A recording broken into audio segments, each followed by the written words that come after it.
Yeah, when I got my weapons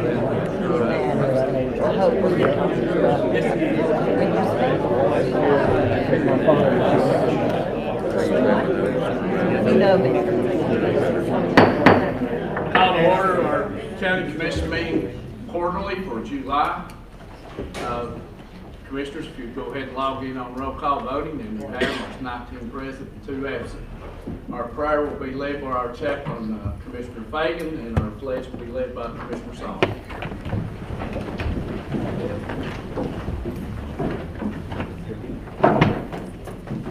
Heavenly Father, Lord, we lift up your name and praise. Thank you, Lord, for mercy and grace. Thank you, Lord, for provision for eternal salvation through the sacrifice of Christ on the cross. Pray, Lord, that you be with us this evening, that we serve the citizens of this county. We thank you for the honor and the blessing to do so. We ask for your forgiveness when we fail. In Jesus' name, amen. I pledge allegiance to the flag of the United States of America and to the republic for which it stands, one nation, under God, indivisible, with liberty and justice for all.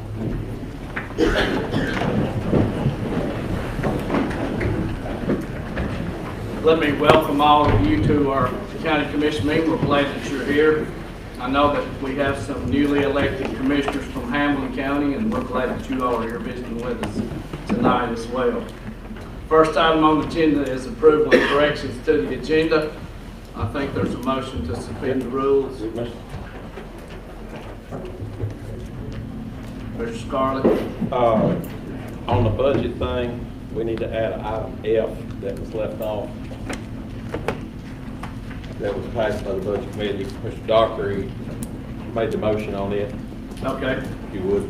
That was the $25,000 matched by Jefferson City for the chamber. Yes. That's included with 101 VA number 3. Okay, I'm sorry. Second item. All right. So is there a motion to suspend the rules, sir? Sheriff, do you have a budget? Yes. I'll make that motion. Have a motion by Sammy. You'll second it, Mike. That'd be good. Motion and second to suspend the rules. Any discussion? Takes a 2/3 vote. If you're in favor of suspending the rules, vote yes. Opposed, vote no.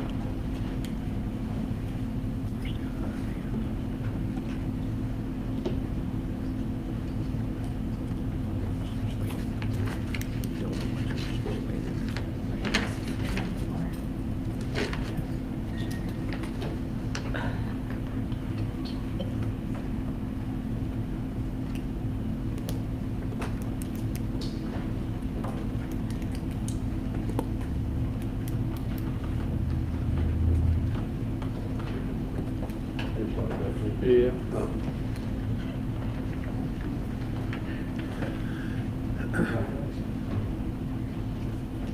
I'm trying, but it's not wanting to accept it.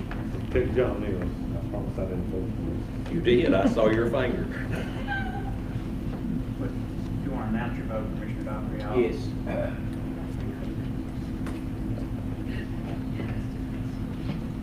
So it's passed 16-3. So the rules, the agenda can be amended now. Is there an item to be added to the agenda?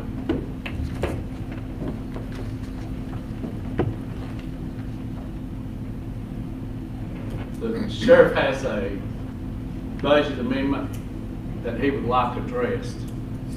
If someone can make a motion, or if you want to, we could ask the sheriff quickly to see if you want to add his item to the agenda. Sheriff, you? Oh, I got a motion and a second, Jeff. So, floor is open to discussion. Anybody request to speak? If not, this is to add an agenda item for the sheriff onto our agenda tonight for our budget amendment for him. So if you're in favor, Mr. Carmine. What are we talking about? I'm gonna let the sheriff go ahead. Okay. If you'll go ahead and tell them what the amendment is. The amendment involves a budget transfer of money. We've had 13 openings in the jail for quite some time. For the rate of pay that we pay, we can't fill it. My proposal is to take some of the money from those 13 positions and apply them to raises so that we can recruit people to come in. My biggest fear is we're down 13 positions. If we lose about 4 or 5 more, it's not going to be safe to operate. We've got 199 inmates out there. We run it today with 3 people watching 199 people. Support staff, plus with circuit court going on. These raises are pretty substantial. But every county around us got at least a 10% raise this year. Some counties got 15, some got 18. And one county is actively recruiting about 3 of our people that I've spoke to personally.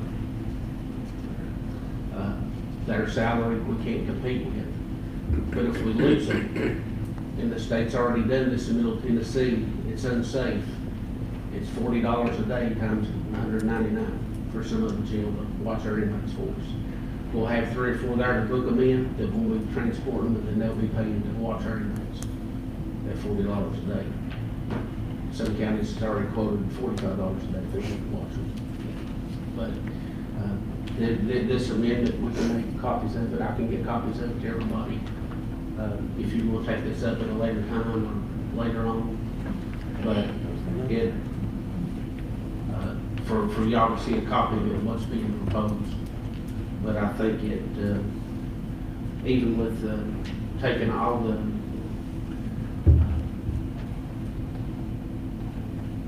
the salaries in, I think, if I'm correct, it's $16 will require, well, taking that money would require $16,000 from It'll be approximately $16,265 would be required from fund balance, which would increase, it would increase his maintenance of effort that amount, just for the jailers and the workhouse. But it would be, we would be in essence losing 4 people. But we haven't had the workhouse open since January. Sheriff, let me polish your minute. There's other people wanting to ask questions. Oh, okay, I'm sorry. Mr. Byrd? Okay, this is just clarification, okay? You say you're taking the money that for the 13 positions that are not filled. Right. What happens if some people apply for those positions now? Are we going to be paying at this higher level to fill those spots of the 13? So you, Yes, sir. Yeah. We're not hiring all 13 positions. okay, We've got 6 open positions in this budget. They Okay. would all be making that same amount. so we're not going to replace those No, we're 13? going to replace all of them. Thank you, that's all I wanted to know. Ms. Huffman? I had a question. So, I guess I got confused because you said we could look at it and then think about it later. Do you need us to decide tonight? Because we only meet quarterly. No, I was talking about if it's going to be later on the meeting if we would Okay. bring it All right, forward. I I didn't know where it was on the agenda, if it was Okay. being put on the agenda later on. At this point, it's to be put on the agenda. Mr. Doctor? I think, Ms. Hilda, you said it was coming from, just make sure I understand, you're talking about a line item transfer, and I thought you said from fund balance. Right, so he will be transferring funds mainly from his workhouse up to, well, he's increasing his workhouse because he wants to retain those 4 positions. He currently has 2 of them filled, and he wants to keep the 2 open if he was to start using the workhouse again. Then he's eliminating positions from the jail portion, and my understanding he's eliminating 8 of those. So on the spreadsheet that I put together, has 4 open for the jail at this point. And that's actually reducing his because he's reducing 8 positions but increasing the remaining ones. So the offset, the net effect on all of that is $16,265. Plus benefits. The money That's he had for included. those 5 This is included? positions. I'm sorry. So it's the money he had for those 5 positions and not going to fill Right. plus 16. Right, it's just moving funds around, and I do have a proposal of how the budget amendment would look if you all want to see it. Mr. Scott Hurley? Does that include the litter pickup crew? Sure. That's different money. That's different money? Okay, never mind. It does include it.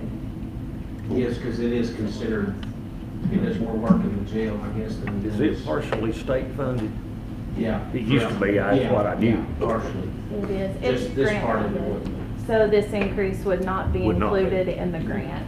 And if it is, then we would have to decrease a budget on one of the other lines for the litter grant. I believe the mayor oversees the litter grants, my I do. understanding. Almost Increases maintenance. most of his salary. as liver crew. And Mr. Scarlett requests to speak. It will increase it that much. Miss Jessie, really two parts on this. What do you see, or what is your recommendation? I mean, do you have the information, and are you comfortable with this, or based on what he's doing, these things are pretty significant. We're talking about 20% average. Is that about right, Sheriff? That is average across the board. Raising them, but you're not raising the patrol boys, or? And how do we handle this with highway department, sanitation, and all that? Can you?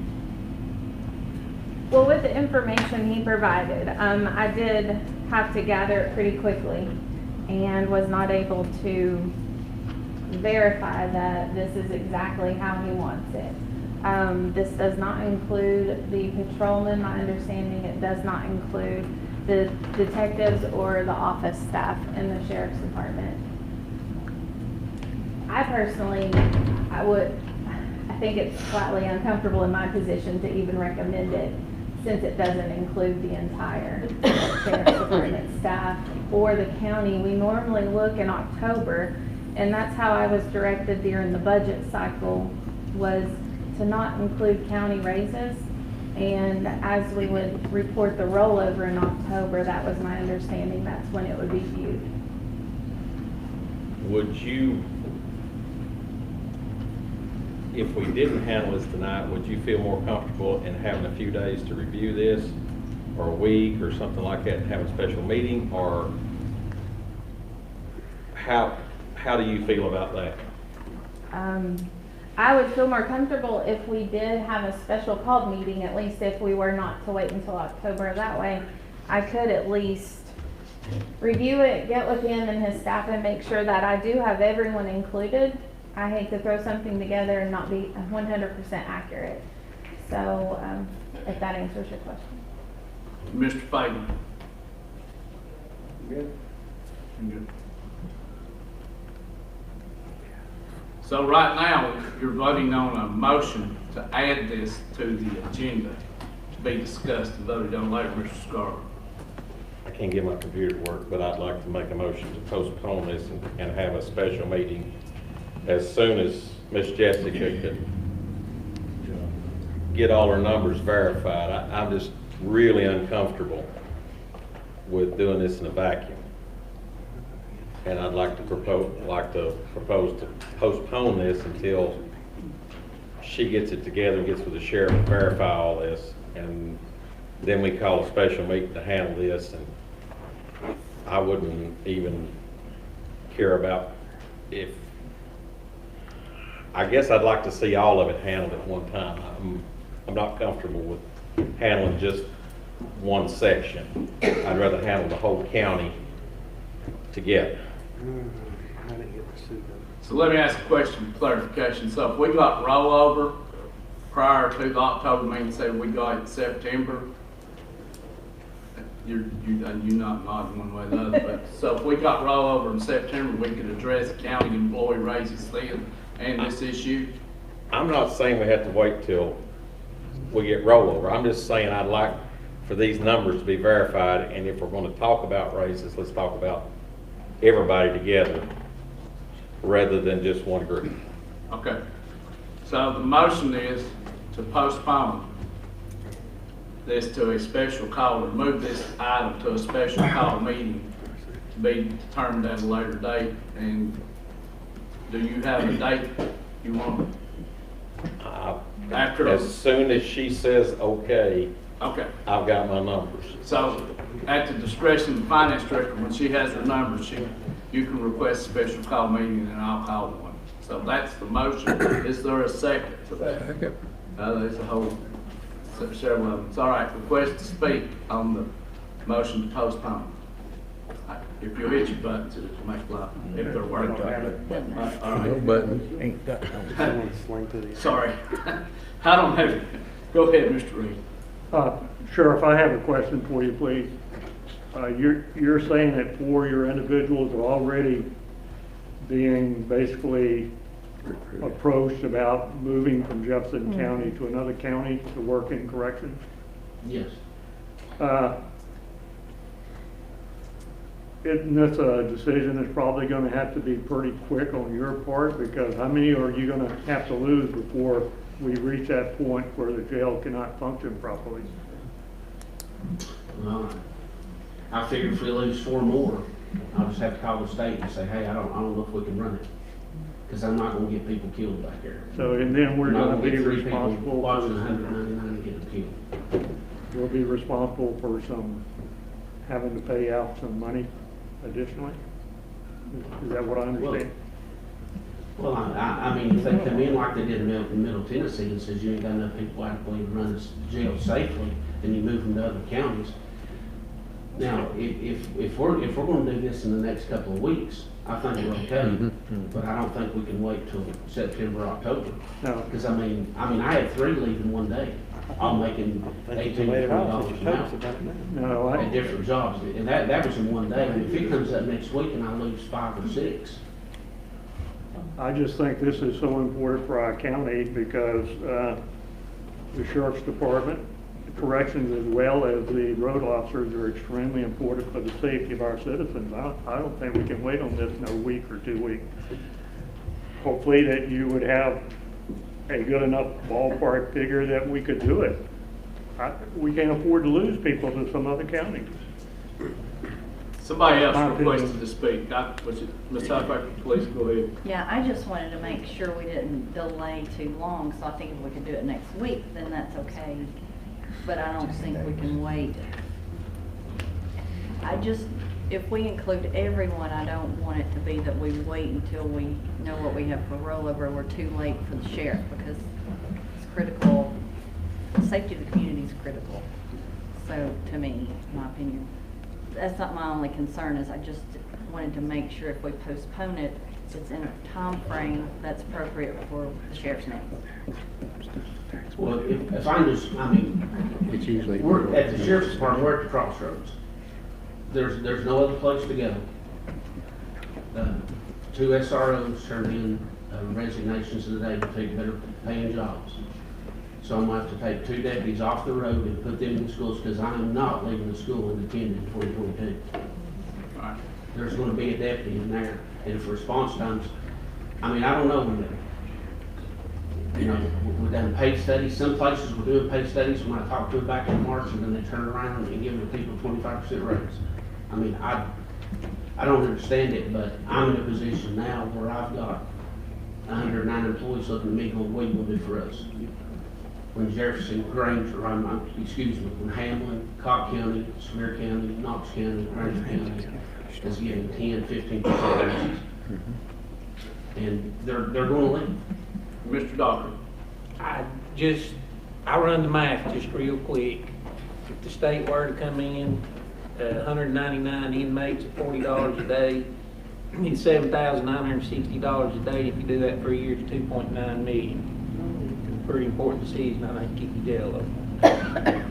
Mr. Baker. I'd like to ask Director Elton, Sir.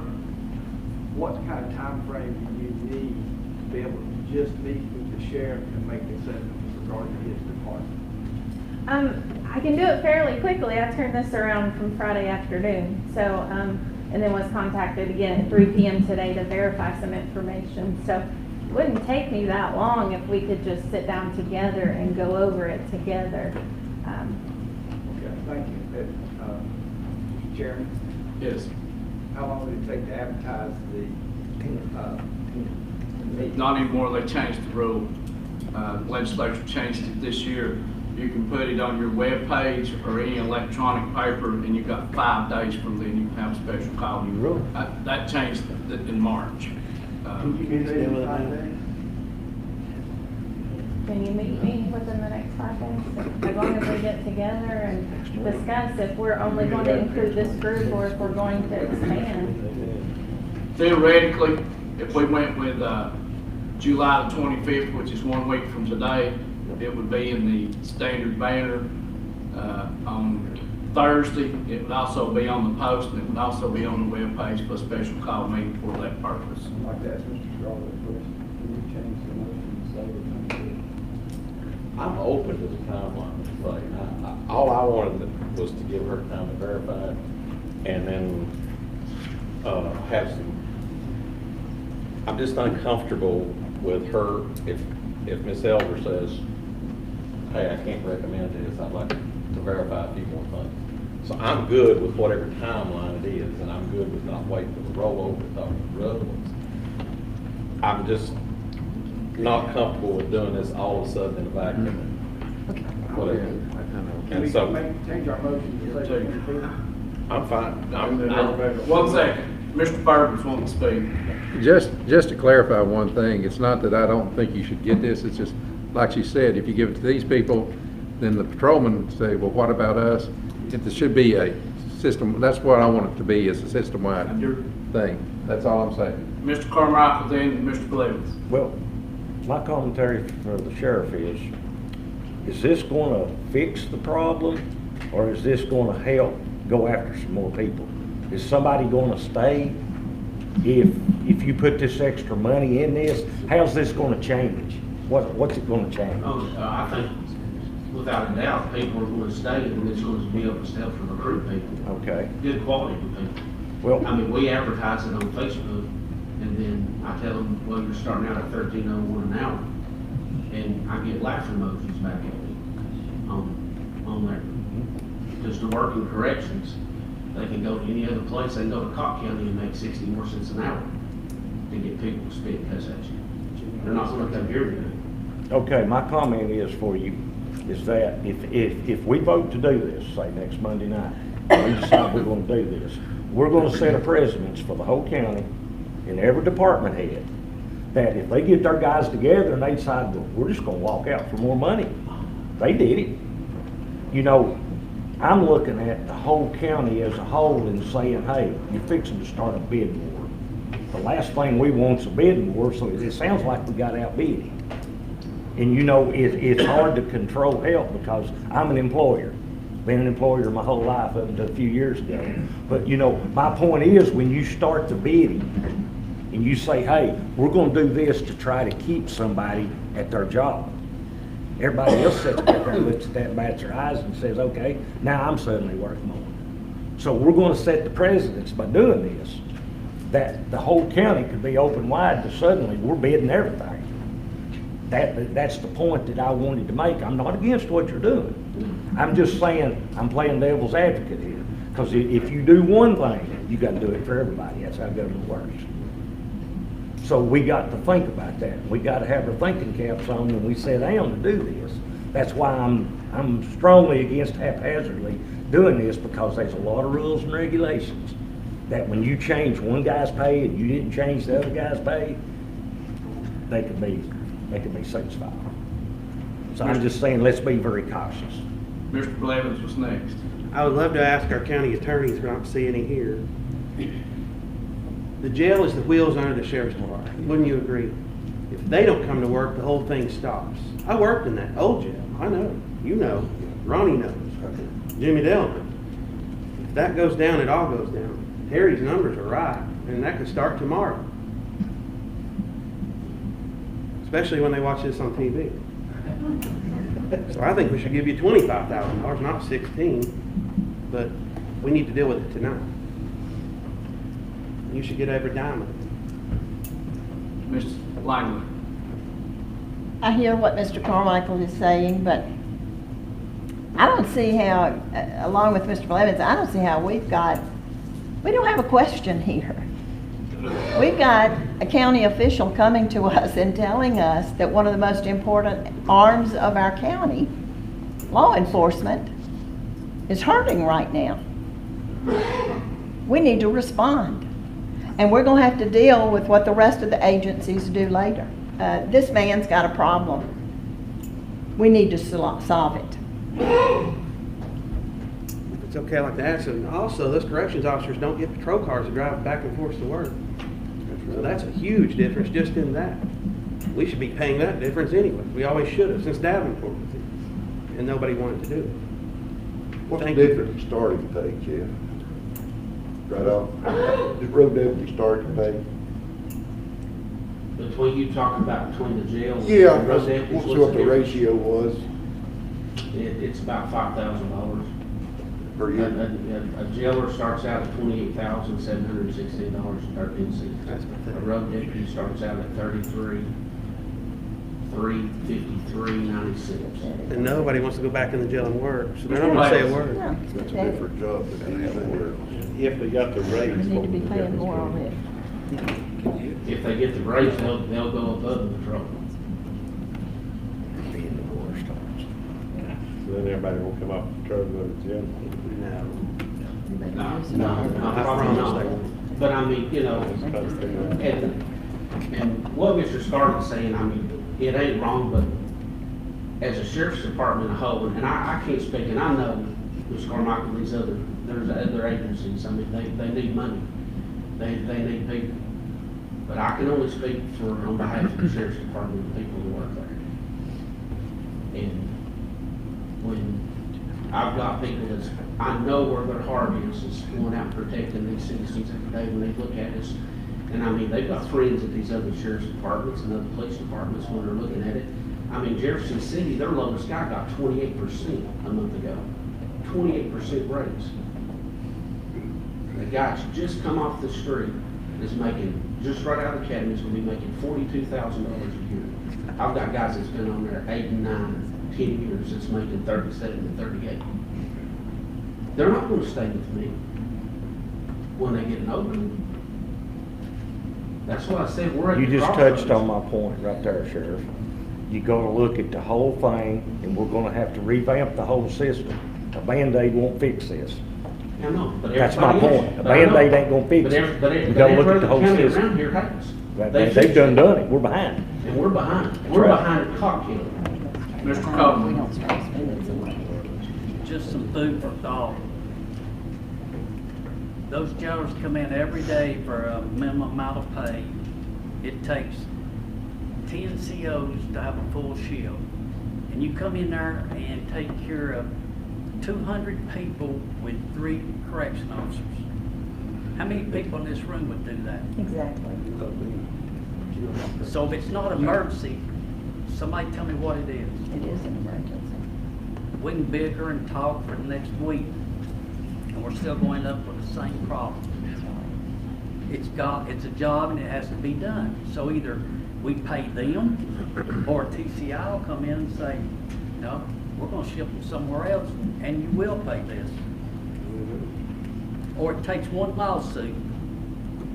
How many thousands is that gonna cost us? Let me see if I can figure out where we're at. We have amendments to amend the amendment, to postpone this to a special call meeting, could possibly be as early as next Monday. Is that? You've got a motion to put it on the agenda. Yeah, and then there was. You've got an amendment to postpone it to the soonest possible thing. Mr. Fagan requested that it be the 25th, and I acquiesced and said it does not matter to me. I'm open to that day, no problem. So it's taken by consent. So you've only got 2 things that you're dealing with. So first thing we're dealing with was the amendment to have it on next Monday on the 25th. And I would like to add, if it is postponed to the 25th, that Ms. Jessica brings us what it takes to deal with the rest of our employees in the county, as far as what 1%, 2%, what each of it costs, so we can have that for the discussion with this also. So both of you are okay with that? Are you okay? Amendment? She's okay with mine. Okay, let's vote on the amendment. Postponement. It's an amendment, it's postponed. The postponement, sorry. So we're gonna come back. So, all in favor of postponing to next Monday night on this issue, vote yes. If you're opposed, vote no. I didn't say that right. Yes, you did. We're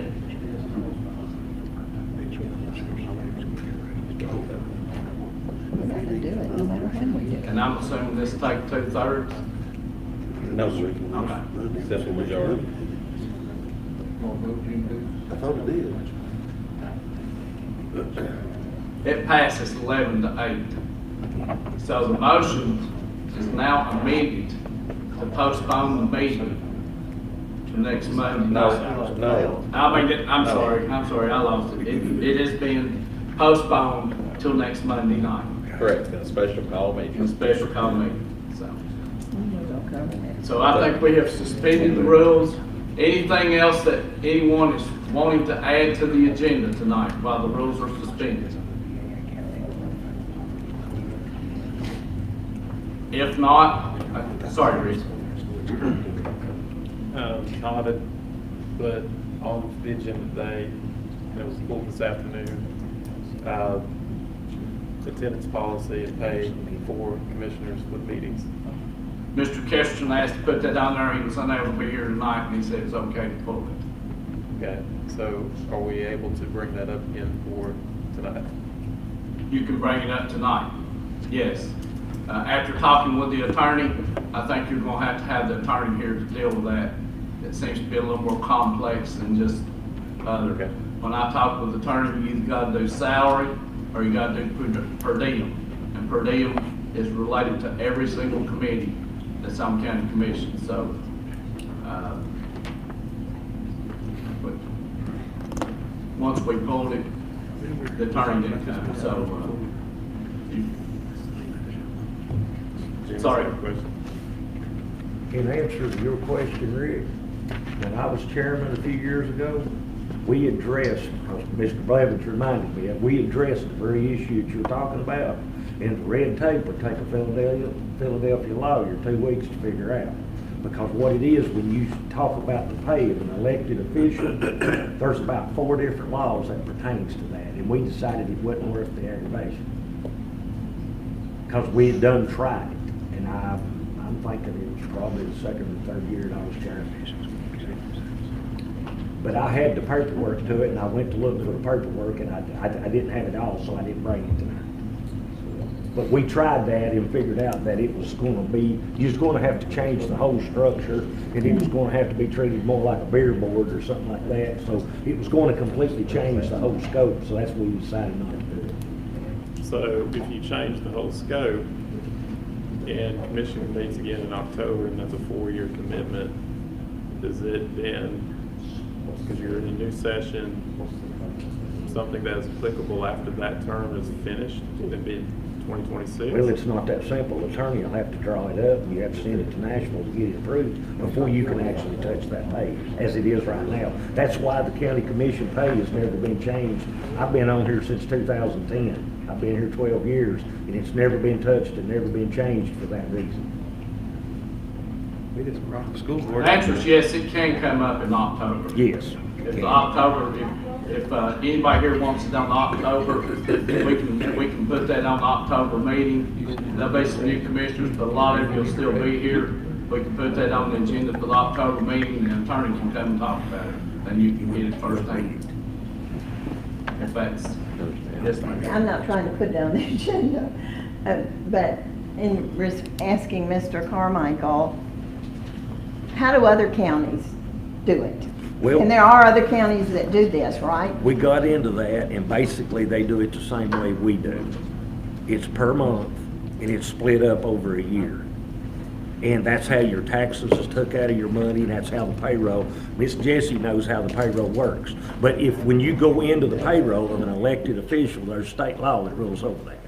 But I mean, some counties do. Some counties If you show, you get have- paid, and if you don't show, you don't get paid. As Some a counties sitting do that. committee or a commission, but you get into subcommittees, committees, you get into the stature of the whole thing, and it was gonna be such a problem, we just dropped it. Can we meet for what we're here for tonight? Yeah. Let's do it. Any other?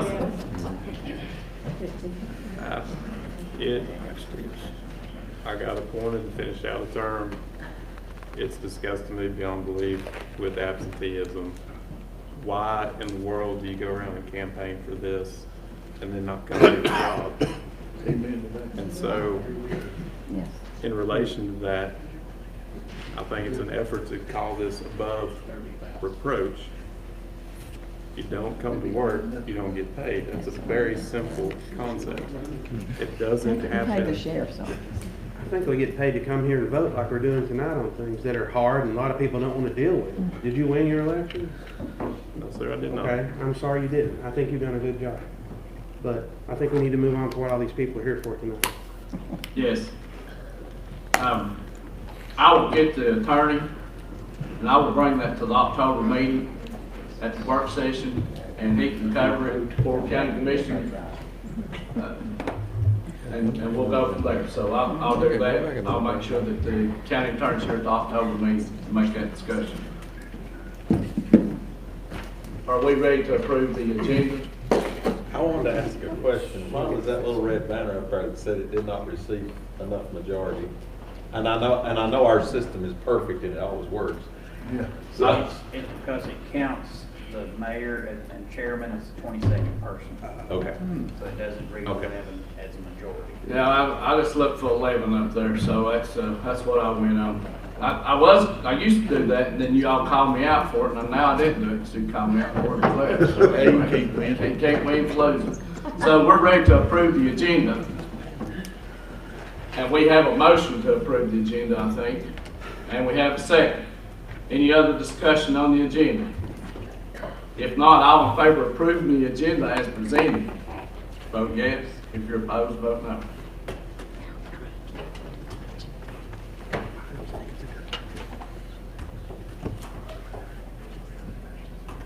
Any look at that? I see the hand right thing. I vote yes. Maybe let Randy touch it. He lays hands on mine and it's working now. Agenda's approved 19-0. Brings us to our next item. We got some people we want to recognize tonight. And this comes about because of Marcus Reed and Jim Carmichael, and I think Michael Fagan is also a veteran. And our quilts of honoring the Quilts of Valor people, and if they could gather down here, I would like to ask Mr. Carmichael, Mr. Reed, Mr. Fagan to stand with them as veterans, and anybody else that's a veteran that I've missed. We'd like for you to come down here. They asked for this to be done. It should go in the record that these commissioners did that. I had short notice, just like the finance director, so if there's grammatical errors here, if you're an English teacher, I ask you to forgive us anything. So, the Board of Commissioners, this is an honorary resolution, Quilts of Valor Foundation. And whereas the Quilts of Valor Foundation was inspired by a dream that its founder, Catherine Roberts, had one night in 2003. This flashing mental motion picture glimpsed a young man battling the demons of war on his bunk, rattled by despair. In the next dream scene, he was wrapped in a quilt, comforted and seeming at ease, with hope returning. This was the beginning, and whereas 20 years later, the organization has over 600 volunteers in all 50 states with 10,000 members as of June 2020, the founder of our local chapter, Kathleen Van Orsdale, states, "Our country is free because of those who went before us. If giving them a quilt is my way of showing appreciation, then I will do it till my dying day." And whereas 20 years later, the Jefferson City Quilters has an army of 40 local volunteers who devote their time, talent, and financial resources to making quilts. Their work year-round to honor our veterans. The total quilts awarded today is 1,296, with 50 being distributed this year. Some of the volunteers were veterans, while others sincerely appreciate the service provided by our veterans. Whereas veterans of all branches of service are eligible to be honored with a quilt, anyone can nominate a veteran to receive a Quilt of Valor by contacting one of the quilters directly, reaching out to one of the Jefferson County Senior Centers, or by going online to the Quilts of Valor Foundation's website. Now therefore be it resolved that the Board of Commissioners of Jefferson County, Tennessee recognizes and greatly acknowledges the volunteer spirit of our dedicated army of quilters. Be it further resolved that this honorary resolution be spread across the minutes of the County Commission and be a permanent record of thanks and gratitude for volunteers for Quilts of Valor, adopted this 18th day of July 2022. So thank you so much.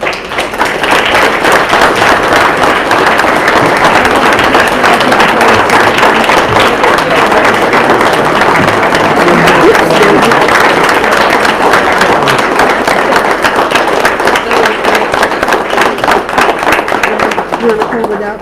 Yes.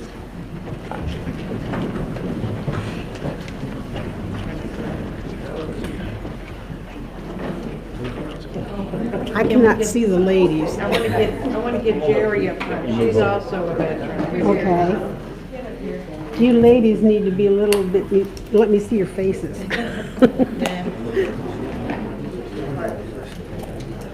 Okay, I can see every face. Here goes, I can see every face now. Ready? 1, 2, 3, go.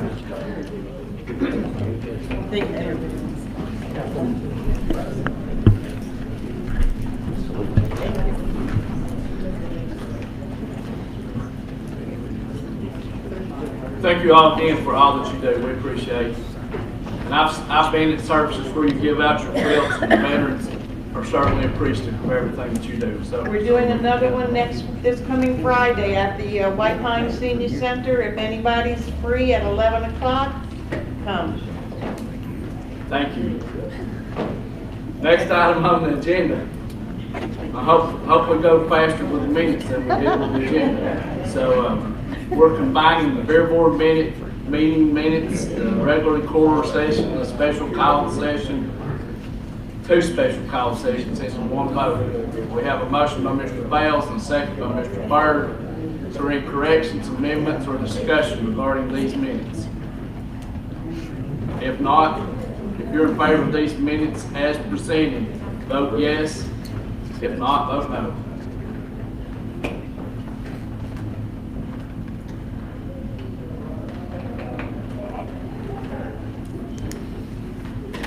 Yes. Yes. Minutes passed. Next item is appearance of citizens. There's no particular order. I went and picked them up, so there's no favoritism. It's just however they land. I will remind commissioners that Mr. Seal has provided you a written copy and also sent you an email of his comments. First person is Annette Lloyd. Ms. Lloyd, if you would give your name and address. I'm Annette Lloyd. And you have 3 minutes, ma'am. I live in Sweet Young Bend, which is between the market and Strawberry Plains. I have come before you tonight to give you 2 brief comments on 2 different subjects. The first, I'm coming to you in opposition of zoning, the A2 zoning resolution.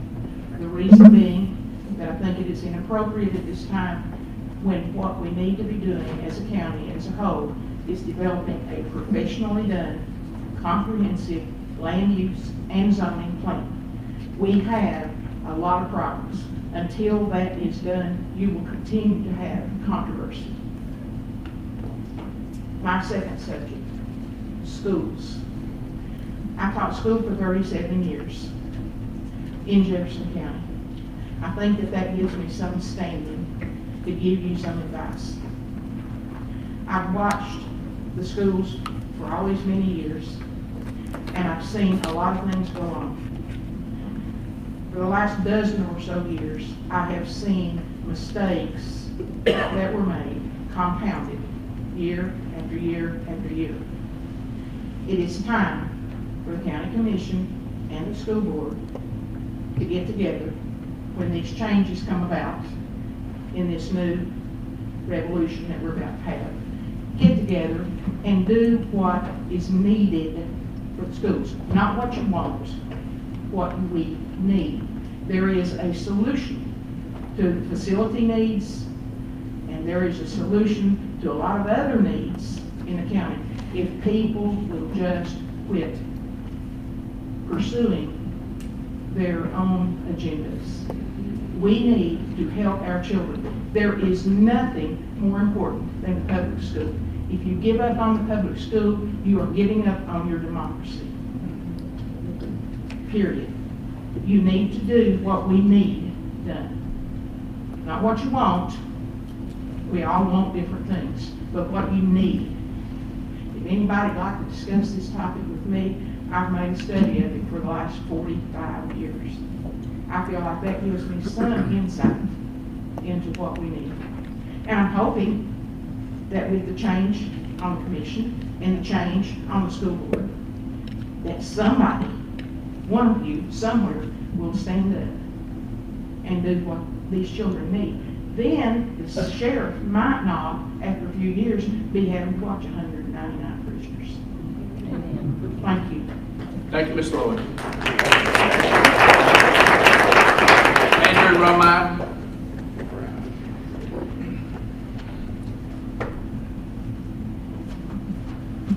My name is Andrew Romine. I live in Dandridge, Tennessee. Last time I was here about the zoning issue, I wasn't able to bring too much because my printer was down. I just want to touch up back on some topics. I had spoke about spot zoning and this last time this had come up. You'll find spot zoning is defined under TCA 137201, which basically says municipality may not implement spot zoning as courts define that term, either inside or outside of that boundaries. So I was able to pull 2 recent court rulings, either from the Tennessee Supreme Court or just Tennessee Appellate Court.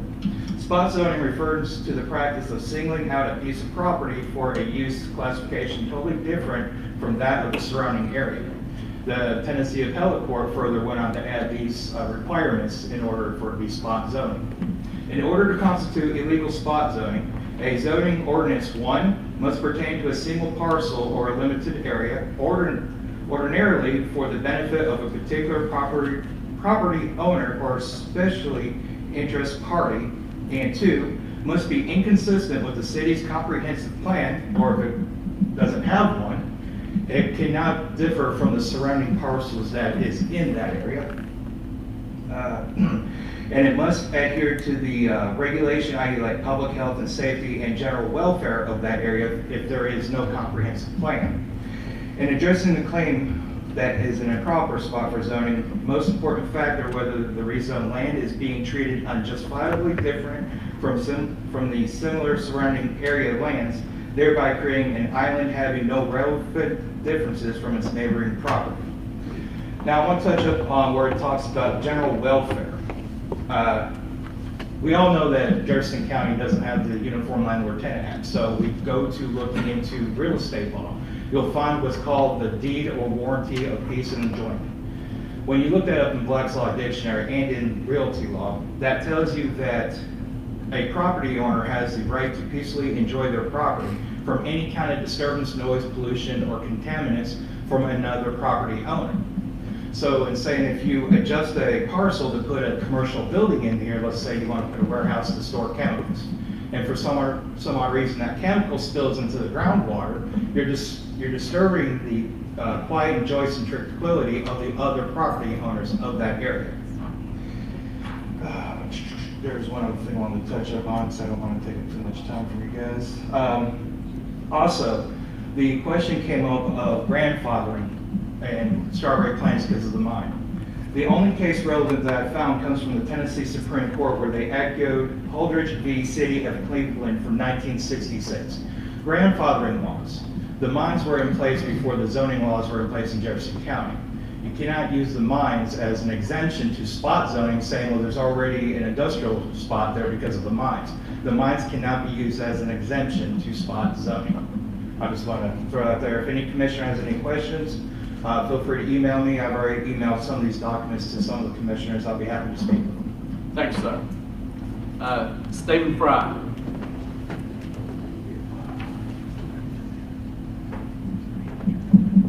I'm from North Carolina.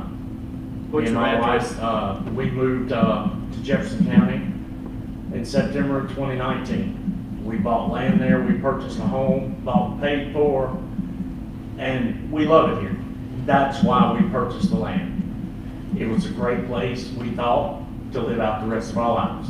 You know, our kids are grown, they're still in North Carolina. We thought this is a wonderful community.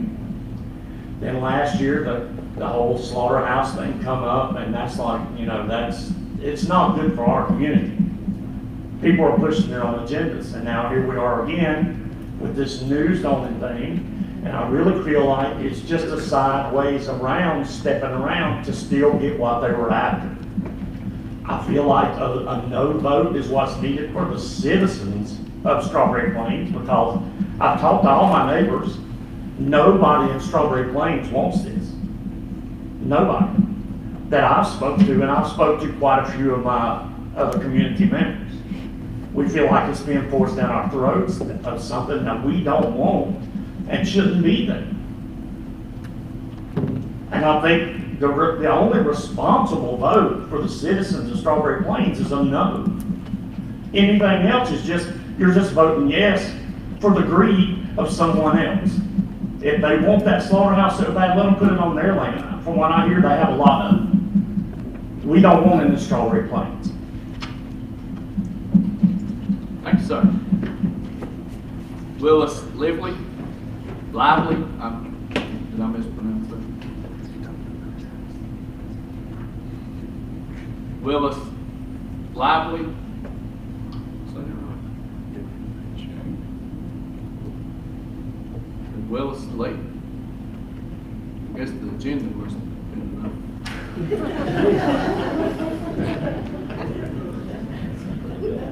Didn't know it was an option. Beth Nelson.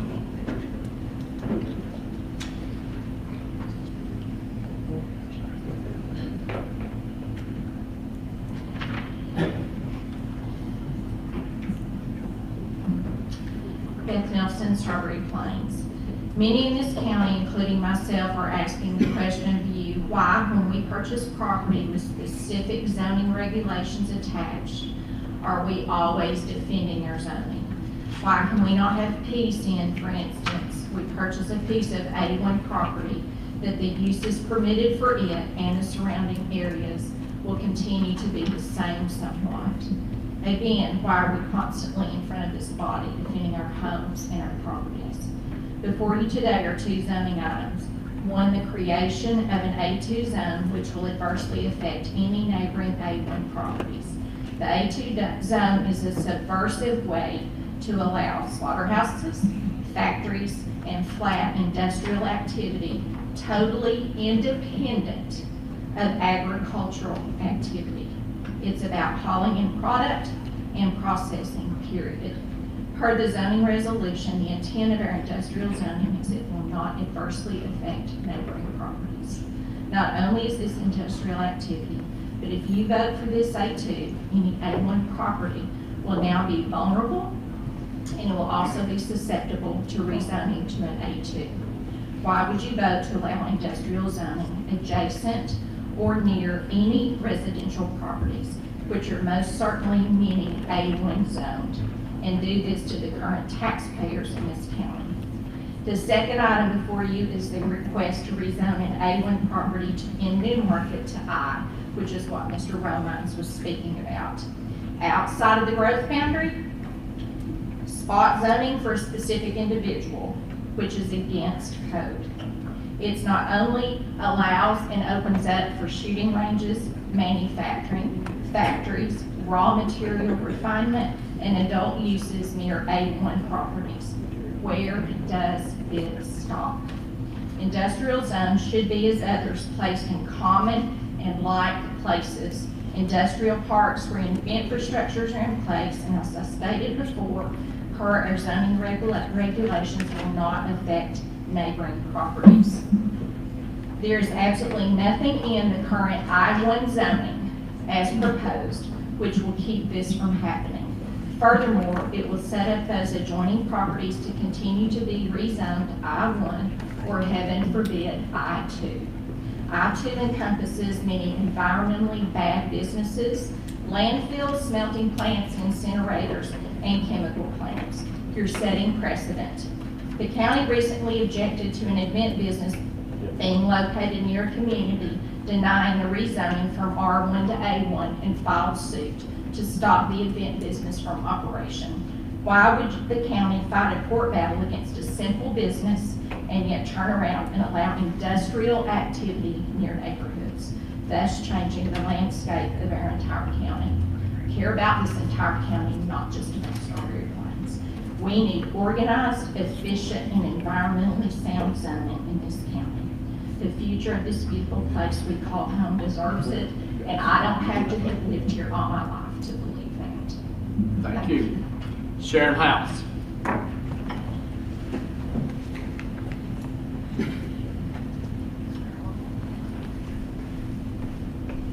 Sharon House. I live at 2139 West Highway 11E in Strawberry Plains. Let me be the first to wish you a happy slaughterhouse anniversary. Yes, this has been going on for a year now. Back in July of 2021, a proposal was brought here to you to rezone a site on 11E from an A1 to an industrial zone that could allow those investors to build a larger slaughterhouse than was currently permitted on A1. You did not approve the request. Okay, so we thought that was the end of the story, and one would think so, but then an A2, which is a brand new zone, emerged. Regional planning developed the zone, introduced it to city planning, and took it through the tour of those committees, but it was never brought before you as a zone to approve. And then our A2 story kind of got quiet for a while. But a state bill was introduced this spring that would allow industrial processes on any agriculturally zoned land. Yes, they tried to circumvent your local rights to govern our county. Literally hundreds of emails were sent to state legislatures urging them not to support the bill, to leave this local so that we could decide how our county wants to function locally, so that we have boots on the ground to make our own decisions. Thankfully, the bill died in committee. But wait, the story wasn't over. Some minor changes were made to the proposed zoning and then presented again to all the planning commissions. Now here we are, 1 year later, and you've been asked to create the new A2, which you did not allow to pass before. We have been told that this is not about a particular site, which I find very difficult to believe since the zone was actually born after the rezoning request was denied. Can you exempt District 6 from this? Because we're really not liking this A2 zone at all. The business proposed in A2 are industrial factory type businesses. Whether it's a salsa plant, a meat plant, or a slaughterhouse, the process is still industrial. Lucky for Jefferson County, we have zones that allow these processes. If you have a problem with your current zoning that is industrial, you need to look at that zone and modify it accordingly. We don't need a new zone. Simply put, this A2 is duplication.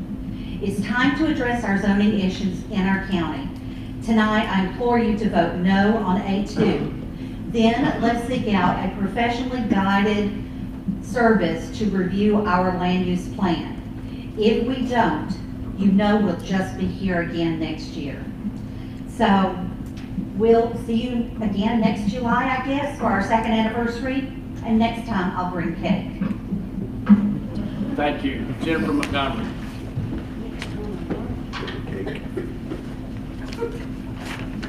I'm Jennifer Montgomery, 2255 Charlie Hodges Road. I ask that you vote against the creation of this A2 zoning on the basis that the process and the timing of the creation of this new zone has not been and is not in the best interest of the public. According to the Lakeway Association of Realtors, the dollar amount of real estate sales in Jefferson County reported to them increased 59% between 2020 and 2021. The dollar amount of those land sales increased 86%. The figures are not surprising, given what we were all experiencing in this county. New people are moving here, and in relatively large numbers. And we're not the only county around here having this experience. As the market grows, new opportunities arise. Unfortunately, conflicts also occur. The smart growth of any growing county is based on careful strategic planning, which includes proper and professional zoning. Haphazard and piecemeal zoning, especially in the context of the kind of growth we're experiencing, can exacerbate the negative consequences of growth and lead to missed opportunities. Jefferson County is becoming too complex for a homemade zoning approach. No new zoning, certainly not this A2 zoning, should be created before a professionally managed strategic plan, including a modern zoning plan, can be completed. This plan would also include the kind of public input, growth pattern projection, and outside perspective that Jefferson County citizens deserve. Please vote against the A2 zone. Secondarily, I respectfully ask county commissioners to educate their constituents about the possibilities that can come from professional strategic planning. Opportunities for this professional kind of approach have been presented to Jefferson County government. And so, beyond voting against this perhaps insufficient or detrimental A2 zone, please call for a professional plan for Jefferson County. Thank you. Thank you. Deborah Fairley.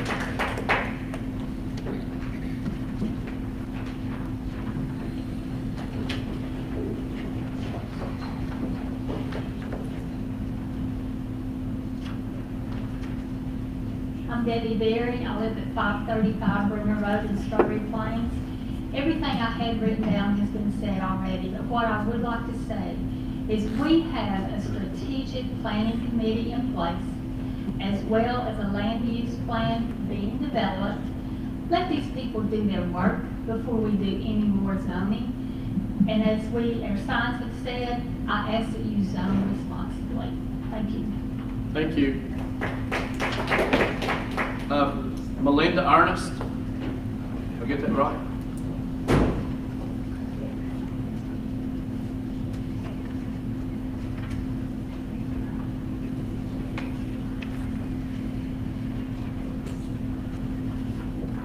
Melinda Ernest, 2213 Old AJ Highway.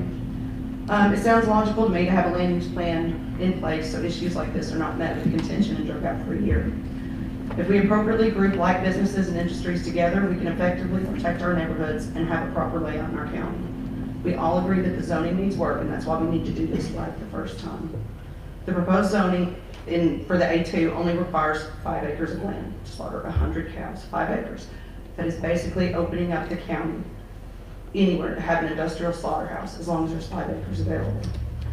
Even Senator Nicely himself in the April 7th House Committee meeting stated that slaughterhouses are industrial and belong accordingly.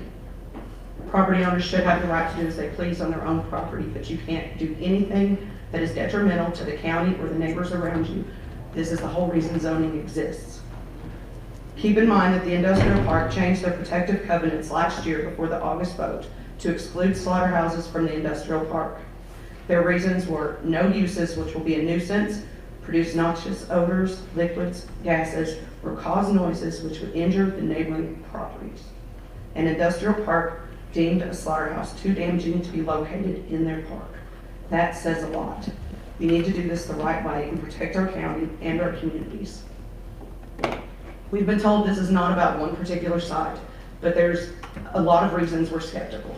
When the commission voted no last August, Senator Nicely presented this spring a statewide bill, basically to take control away from the individual counties regarding these issues. Senator Briggs brought up the fact in the April 7th committee meeting that it all started when a fellow from Jefferson County was denied zoning for his slaughterhouse. Nicely agreed with him. We are presented with another proposed zone change, this time affecting the whole county. And every proposed change has always had acreage that qualifies that particular site. Also, the land is in process of being cleared, and all of a sudden the county has installed no truck signs on one of the roads that run parallel to said property. However, none were placed on the road closest to the site. That road's in worse condition than the other one. Add to this the fact, we actually had one of the commissioners laugh on her face last year and tell us that this was going to go through and just to accept it. So we were told at the regional planning meeting that this project was dead and we were not permitted to address that there either. But progress has been moving forward on the site and the whole area, and we can't help but be concerned. Thank you. Henry House.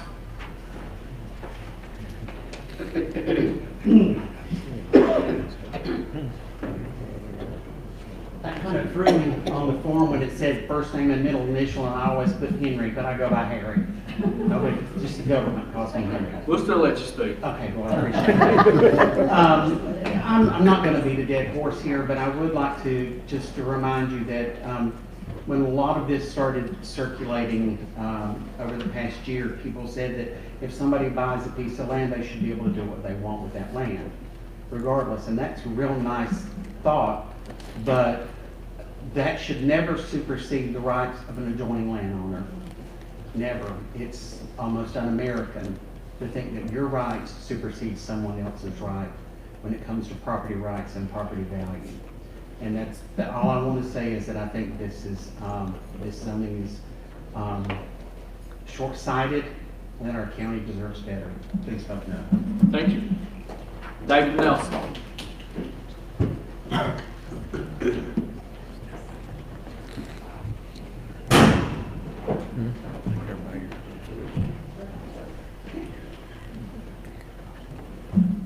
I'm David Nelson. I live at 470 Judson Road in the Strawberry Plains.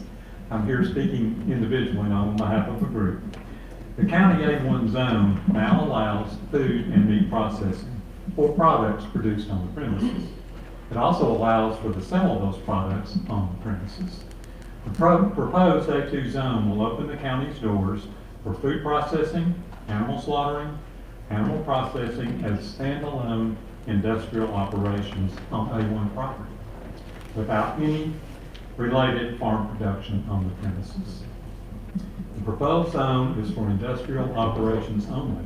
It is not farming operations. It is not agricultural. So who might possibly benefit from this proposed A2 zone? Is it our farmers at large who already can do that on their property? Obviously not.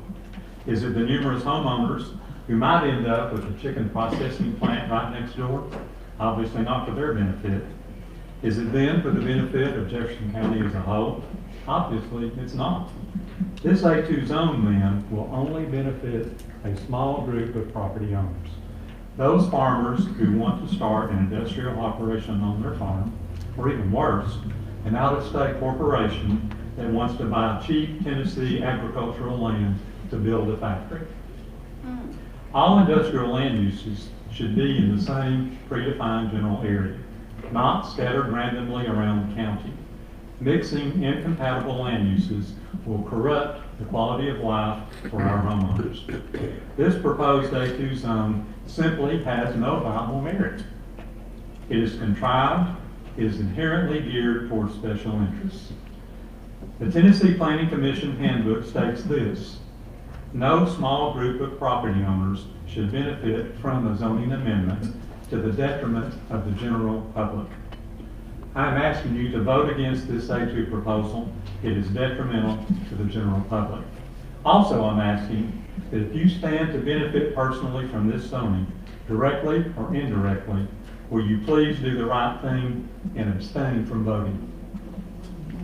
Thank you. Donna Palmer.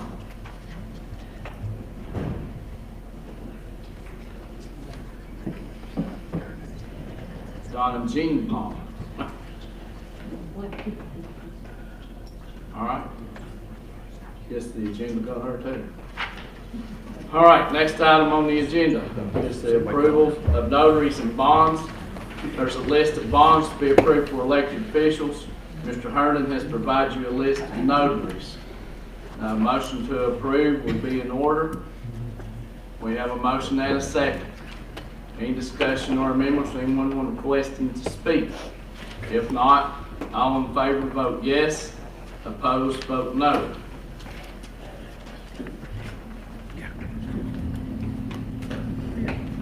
Passes 19. Next item on the agenda brings us down to Resolution 2022-39 under the Finance Director. This is appropriations for various funds, capital projects. If you have any explanation you need to give or any questions, we've already got motion second. Anyone request to speak? Hearing none, if you're in favor of resolution 2022-39, vote yes. If you're opposed, vote no.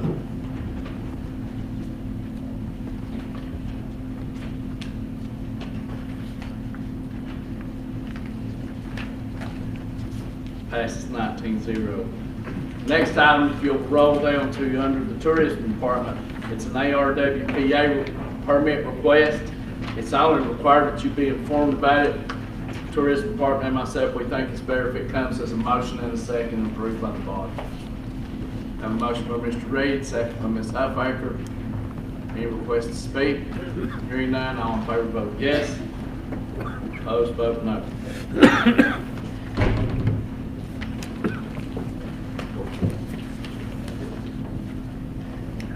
Passes 19-0. Brings us to budget item, General Fund 101 Amendment 2.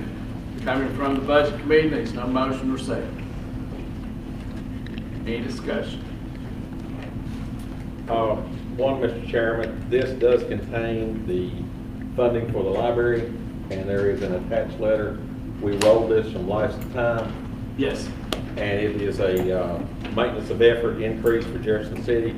Yes. But it is all the library board, everybody's on board, we've got a letter. Ms. Carolyn is here if there's any questions, but this is approved by all the library board and looked favorably upon it. Anyone request to speak? Any questions? If not, if you're in favor of budget amendment, General Fund 101 Amendment Number 2, vote yes. If you're opposed, vote no. Passes 19-0. Next item, General Fund 101 Amendment Number 3. This is about the soil conservation, making it retroactive back to July 1.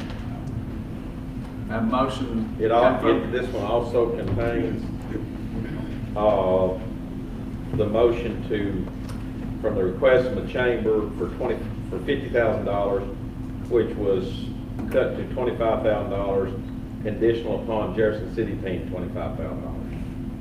Is also included in this motion. Any request to speak? Mr. Fagan.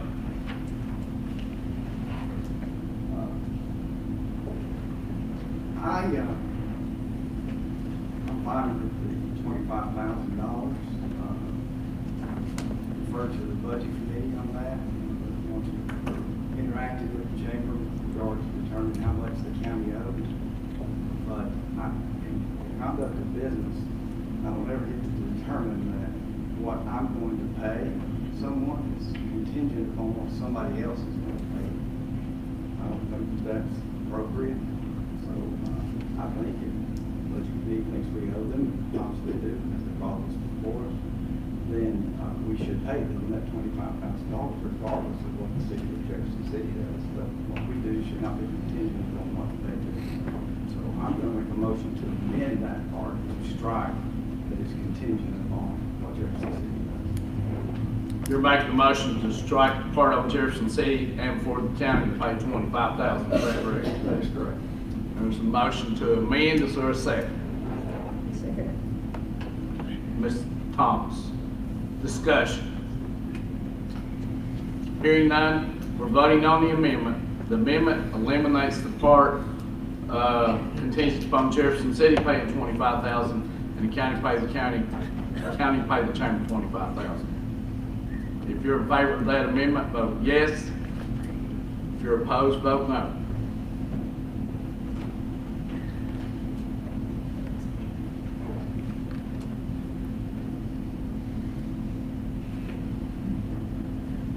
Might as well let me vote.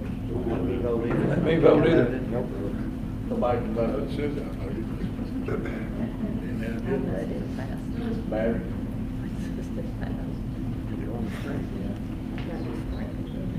Says I voted.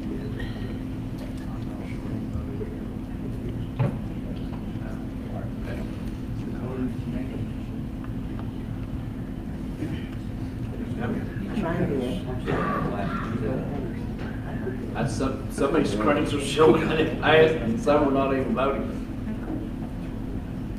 It's on you, Frank. Jimmy's does. Commissioner Huffey? Appreciate it. I'm taking. How you go? Yes. Commissioner Snoggers? I forgot what we're doing. Commissioner Byrd? No. Commissioner Solomon? No. Commissioner Blevins? Forgot what we're voting on The amendment. Whether to pay $25,000 not require Jefferson City to match it. now. Yes. Commissioner Bales? No. Commissioner Coleman? No. Commissioner Dockery? No. Commissioner Carmichael? No. Commissioner Walker? No. Commissioner Reed? No. Amendment fails. So we're back to the original budget amendment. Request to speak or other amendments.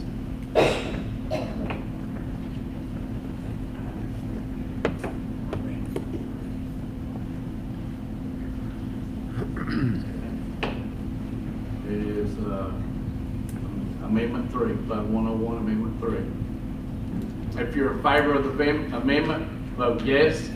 If you're opposed, vote no. Hopefully it'll work.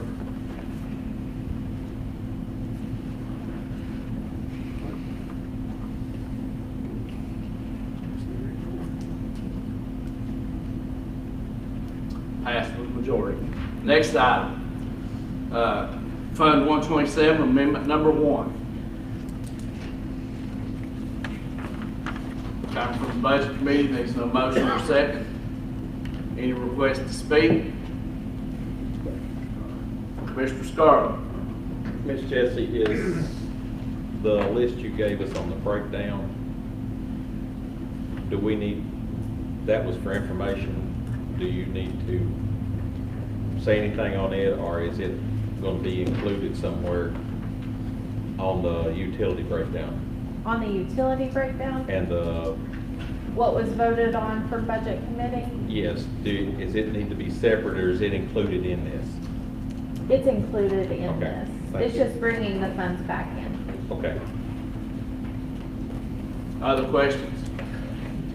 If not, all in favor vote yes. Opposed, vote no.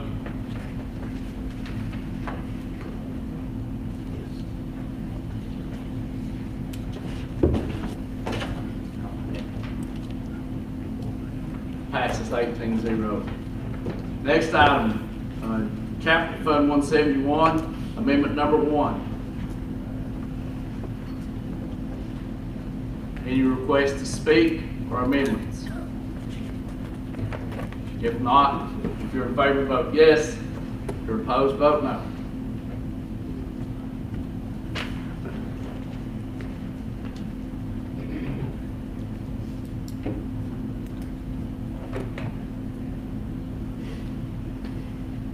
Passes 19-0. Next one brings us to Nursing Home Capital Fund 174, Amendment Number 1.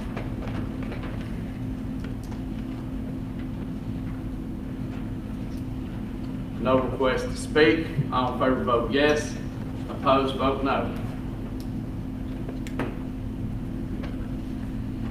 Passes 19-0. Brings us to Nominating Committee. Nominating Committee is listed. Needs no motion or second. Building Inspection Board of Appeals, Kenny Carr to return back on, Steve Mortruck, Mike Dockery. On Conservation Board, Charles Crosby, and Beth Nelson to replace continued term of Jason McCoy. Needs no motion or second. Coming from the Nominating Committee. All in favor vote yes. Opposed vote no. Passes 19-0. Brings us to Resolution 22-16. This is, sorry. Out of order on the budget amendment where I abstain. Please put that as withdraw. We can do that. Let me change it. Frank. Oh, Barry. We can. So, Resolution 22-16, it's a resolution amending the zoning resolution of Jefferson County by defining, permitting, and regulating cryptocurrency mining facilities in the I-3 zoning district of Jefferson County. Coming from the Planning Commission, needs no motion or second. Floor is open to discussion. Mr. Bales. I may be completely off base, but doesn't that crypto mining cause a lot of stress on the infrastructure of the electrical, Appalachian Electric Utilities? I'm not. Yeah, I mean, Terry's here. He probably got more answers to that. I know a lot about crypto mining. It does pull a lot of, oh, I'm sorry. I can't remember what to say, to be honest with you. It does. We took that into consideration. He's the chair of the plan. Okay, I'm sorry. We took that into consideration. We, from a recommendation from Appalachian Electric, stating some of the criteria of where they could actually go. As of right now, there's probably only one good site in the whole county. And so that's why we're trying to protect ourselves. So Appalachian Electric got the power to Only one place in the county right now, and so basically that was it, you know, what they told us. And so we tried to set it up to where they were gonna have a big say-so of where they could go. So in other words, when we zone for I-3, it'll be upon their recommendation, they'll have to come before you can get a zone I-3 where they need to do it. So, for those of you who couldn't hear, since I didn't have a microphone, there's only one site in the county right now, according to Appalachian Electric, it will be in an I-3 zone. One of the things that brought this about is counties around us, and believe it or not, there are counties who have no zoning, and so they located these cryptocurrencies wherever they wanted to. They had no way to do anything about it. And so the general rule that came back to us is you need to address cryptocurrency before they're here. And so rather than addressing something that's here, it's better to take some action now, and that's, and Mr. Scott. Just to further clarify that, Mr. Blaze, we got Appalachian's input on this and got them to help us out with this, about where we go. That's where I was going to make sure that they were. And we brought them on board and got them to help us out with this. So this protects. This protects. And we'll just even. Yes. That's what I was going to make sure they work out. Mr. Snodgrass.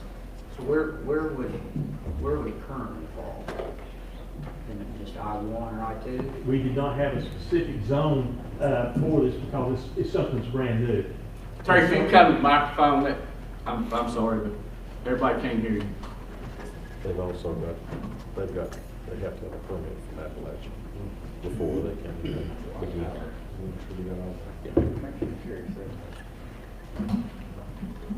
We did not have a zone. It was something new. We get new things all the time that's actually not designated in a particular zone where it's going to go. So in this case here, we decided we needed an I-3 zone because this is something that's special. We have some I-2, I-1 in the county, and we didn't feel like that any of that met the criteria for what this was going to require. Basically, after Appalachian told us to say, hey, look, there's only one place in the county that we can even have one of these. So that's the reason that we looked at that. I mean, we haven't designated that site. We have not rezoned that site because the people that own it actually haven't come to us and requested us to do so. But after looking at all the criteria, we only had one site there that might work. Because I had even suggested that this thing might work in some even abandoned some of our mines that may not be used as far as going to be underground. But the thing is that when we looked at that, they didn't have the necessary power there to even start to even think about that. Got to be close to something. Mr. Fagan had his, are you? You got another question? Mr. Snodgrass. Just to clarify the process, so Appalachian would decide where it could be placed, and then they would come to who, then to commission? What we would do is that whenever there was a request that came in, it would come to the zoning office. Then it would come before the planning commission, and we would look to see where they're saying, hey, we want to do this in this area, okay? At that point in time, we would consult with Appalachian Electric and say, hey, they want to go here, and Appalachian's going to say, sorry, we can't go there because we don't have the power, or in order for it to be done, there would have to be so much new infrastructure, everything else be put in before it could happen. So what we're trying to do is not put a burden on Appalachian by allowing something to come in without their blessing. So, go ahead. So, and I'm not an expert on these, just got a little bit of intel, which I think I received from you a few weeks ago, but these stations generate a lot of noise, right? They do, and that's why we looked at the size of track that was gonna be required just to have one, and the setbacks are pretty enormous on this. And so, so that was another thing in there. So there was noise abatement and everything else that was built into this so that it would protect the surrounding area. And that abatement, I'm sorry, this last one I promise. Does that include berming and screening to try to knock down? It could, because basically we put a decibel level on this, and depending on where it's at the edge of the property, the decibel level, the noise that creates there has to be such, I think it's 60 decibels. 60 decibels, which is a conversation.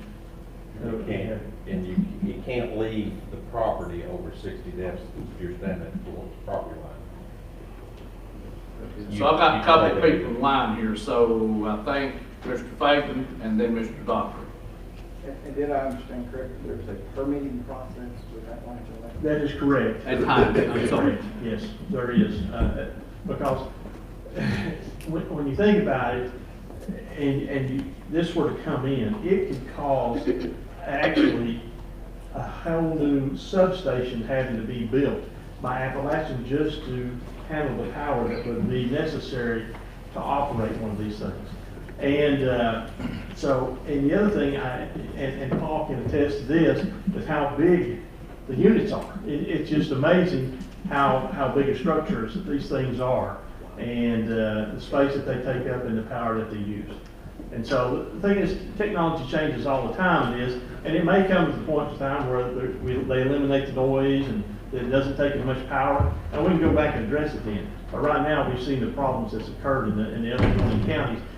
And the big thing that's happened is that when you look at the people that's been in this and they walk away from it, is the mess that they leave for the county's had to clean up. So basically, we also put into place in there a bond that goes into place there. If they leave and they leave the mess here, there's a bond in place to cover it so that taxpayers in Jefferson County do not have to bear that burden. Mr. Dockery.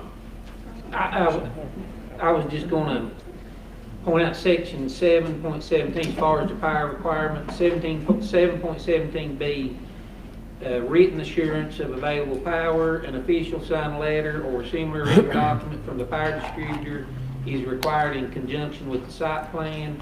This letter document shall assure there is adequate available power for the cryptocurrency mining facility. So that's what tells me that the local utility has to be in agreement, and you all have to approve the site plan for it to do anything. That's correct. And so basically, and the other thing is this. The other important factor in all this is that before this ever happens, because there is no I-3 zoning in the county, you would have to rezone that property. So the final say-so, if they go through the whole process, the final say-so falls back to this commission. Ms. Thomas. Everything that I have read, it's an undesirable. It's undesirable in every aspect. Why would we even grant someone, why would we even approve someone to come in and do this? Zoning laws are funny, because basically there's things out there that you have to address, and the state says eventually somewhere along the line, if somebody comes to you and asks you for this, you have to make a decision at that point in time where you're going to put it in one of your zones and offer them something, okay?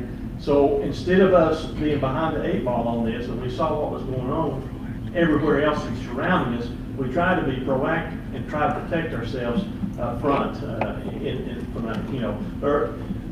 Things kind of, I mean, since I've been on planning commission, there's just some things that's way off the wall that happen in this county that you would never think about. And so the thing is to try to stay a step ahead of them, and that's what we try to do here. Seeing no other requests to speak, all in favor of resolution 22-16, vote yes. Opposed, vote no. And thank you, Mr. Reno.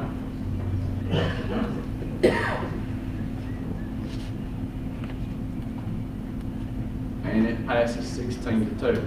Next item, Resolution 2022-23, resolution amending the zoning resolution of Jefferson County, Tennessee by establishing the A2 Agriculture, Forestry, Food Processing Zoning District, establishing development standards for food processing activities, and allowing meat processing in the I-1 Industrial Zoning District.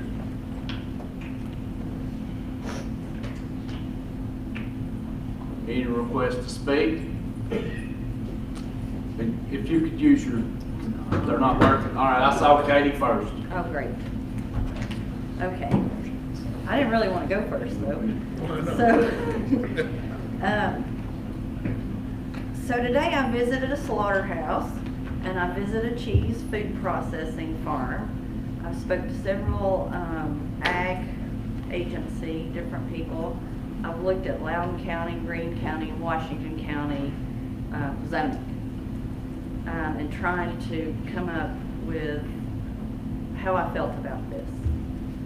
So the goal is that I want good regulations in place so every business that falls into these categories will be nice. I'm not focused on one that has been brought up before, but I'm looking long-term at these different particular types of businesses.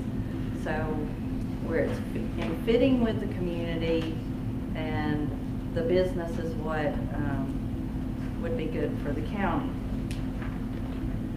So my concern by putting an A2 is that and it only being 5 acres, is that there are several areas in our county where it could go. And so after researching, I feel like the A2 zoning needs more verbiage to it, and I want to give some examples because I don't want to see sprawl into rural areas for this particular type of zone. And I think the zone is better in some portions of the county than others. So for example, in the roads, we just say good county roads, but after going to a facility, talking to different people, usually you're going to generally require good accessibility to major rail, water, and highway transportation routes. So I think like something like that needs to be included. I think lot size, this has 5 acres, Greene County has 10 acres. I think 10 acres is more appropriate. In landscaping, we don't have any, we just say that the Planning Commission's going to require it, but we don't give examples of what the business might have to require. So in some of them, they'll say there's a planted and maintained buffered strip located either adjacent to the adjoining property lines or around the perimeter of the slaughterhouse facility. Other bullets, I think it's important, and it's probably in the standards that they have to follow, the permits, but that we put that the waste for the slaughterhouses will be kept inside in an air-conditioned area until pickup for disposal, because that keeps the smell down, which residents are worried there's going to be smell, but if it's inside, you don't have that. We don't address lighting. I think it should have low impact lighting, and we don't list the different permits that they have to follow for slaughterhouse. I'm sure it's different based on the size that you have, but I think we should at least list our reference to TDEC, USDA, Health Department, whatever that is. We also don't say if it requires sewer or utility water. Just by talking to different people in these 100-kill facilities, you need utility water, maybe not sewer, but we don't mention that. So like if you put more detail in it, then it's not able to just go randomly anywhere in the county.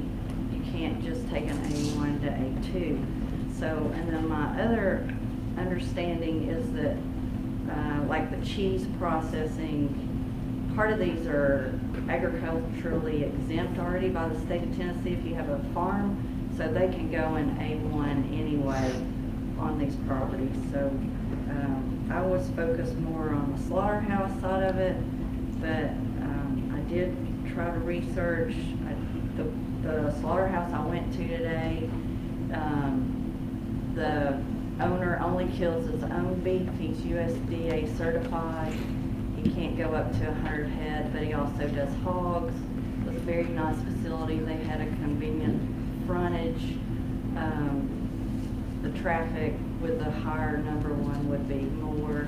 So I think it's important. With the roads, I was also told that in Clinton, somebody went in, paid $2 million to put a slaughterhouse. It was way out in a rural area. The roads weren't good for the farmers to drive their trailers, and that place ended up shutting down. So it needs to be appropriately placed. So those are just comments. Thank you. I think Mr. Snodgrass next. I don't. First, I'd like to say everybody that spoke on this topic is very good, very well put together, very professional. But I want to talk about just 4 points. Also, I think the team that put this proposal together, I believe the spirit is good. Okay? I'm just personally in conflict with how we're getting there. This is point 2. This is a major change. As Katie just mentioned, when we talk about 5 acres, there's many people affected throughout the county.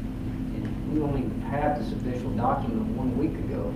It's impossible to get out and get enough sampling and feedback to get a majority of input. We're talking about 56,000 or so people and whatever that relates to in homes. It's not enough time for this kind of major change. As is also said, we're really removing factories out of industrial zoning into this A2. That's the bottom line. That's what it is. And point 4, back to what Katie was mentioning too, and I can speak on this from my time on the Industrial Development Board about 10 years ago. A couple of times we brought up proposals. One of the biggest concerns was integration into the communities. And if I look at the verbiage here, it says we may require berming or we may require screening, which is in direct conflict with our current land use plan that says we will require it.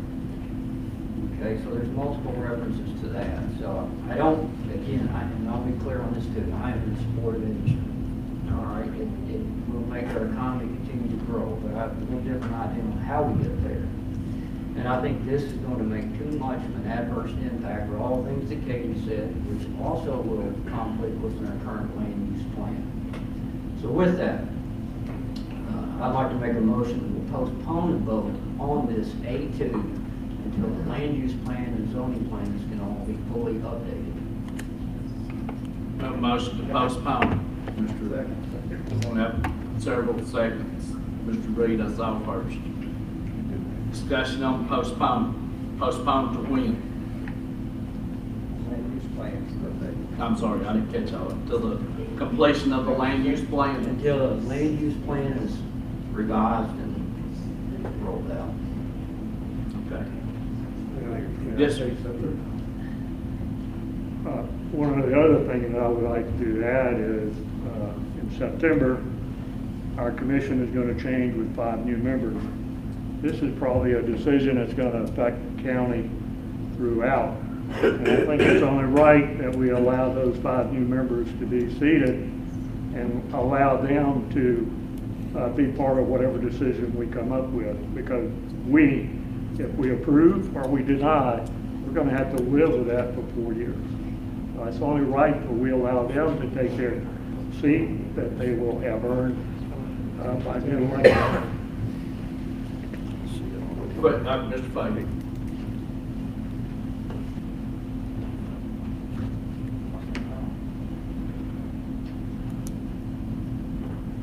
Without it, it's not allowed. Have it. Yeah. Thank you, Mr. Chairman.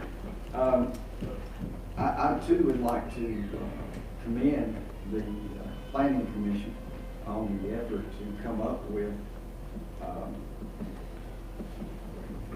a segregation of industrial activity. As Mr. Snodgrass mentioned, this really is industrial activity. To be honest with you, I think we need to probably be doing more of this, but we need to make sure that we're still calling it industrial activity.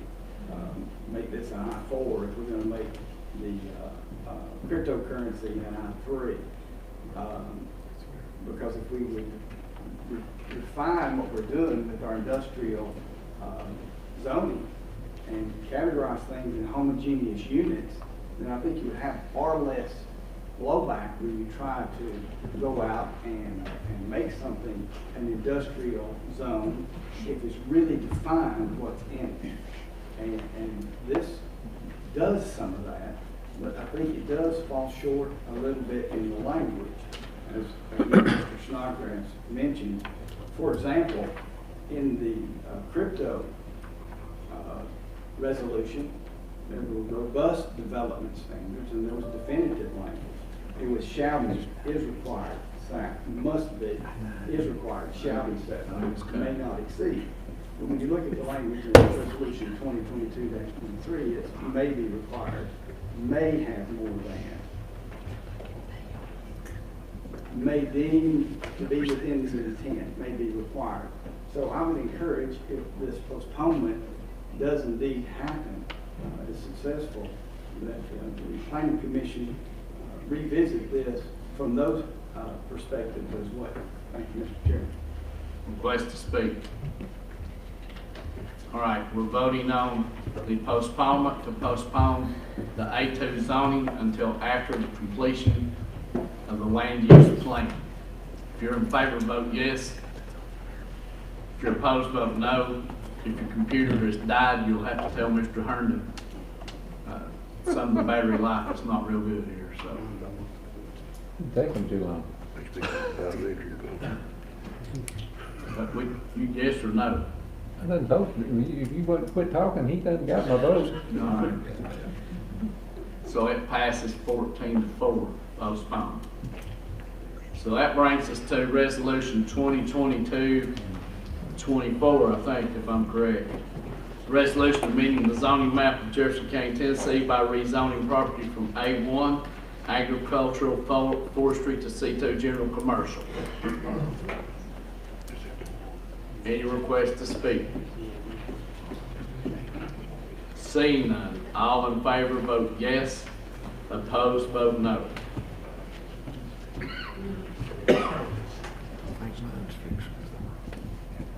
Have to give up the ghost too. Oh, man. Getting lazy.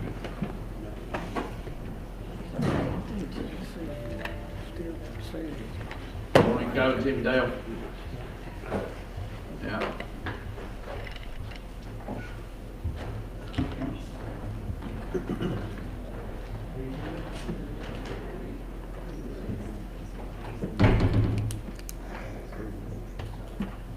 Paul, you voting yes or no? Making sure which one it was. Oh, okay. Yeah, there's a bunch of them on there, I was making sure. All right. So it passes 15-3. That wasn't trying to call you out. Resolution 2022-25, a resolution amending the zoning map of Jefferson County, Tennessee by rezoning property from A1 agricultural forestry to R1 rural residential. Ms. Huffaker. I was just going to say I'm not going to support this because it's outside the urban growth boundary. The planner advised us not to do this.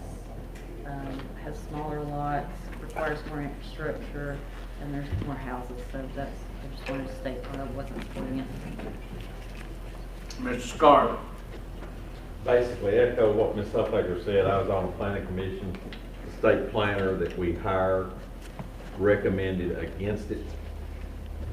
It is outside the growth boundary, and I would oppose this. You know what? Anybody would want to speak? Mr. Faber. I'd be curious to know if there was discussion that would reveal why it was Well, our land informed use, by those who did. our land use plan says that if it's outside the urban growth boundaries, it's not supposed to be smaller lots. And we had an issue even over close to where I'm at, that it was brought forward to the planning commission because it was just across the road, but it's got to have a stop sign somewhere. And so. The road does great, and I don't know, Terry may have something else, but I assume that's why the others voted for it. It's across from the golf course out here on Valley Hunt. Yeah, I looked at it. I was curious as to why don't It know. was voted for if in fact it's a violation. Well, it was, my guess Wouldn't say is, violation, it's just, Contrary to what we do. yeah. There's a vote by the planning commission recommending, I think. It was some it people was here recommended by the planning commission, and it is just across the road. that were opposed when that happened, so.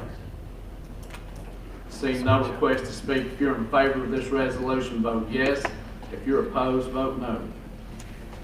Greg Bird is no.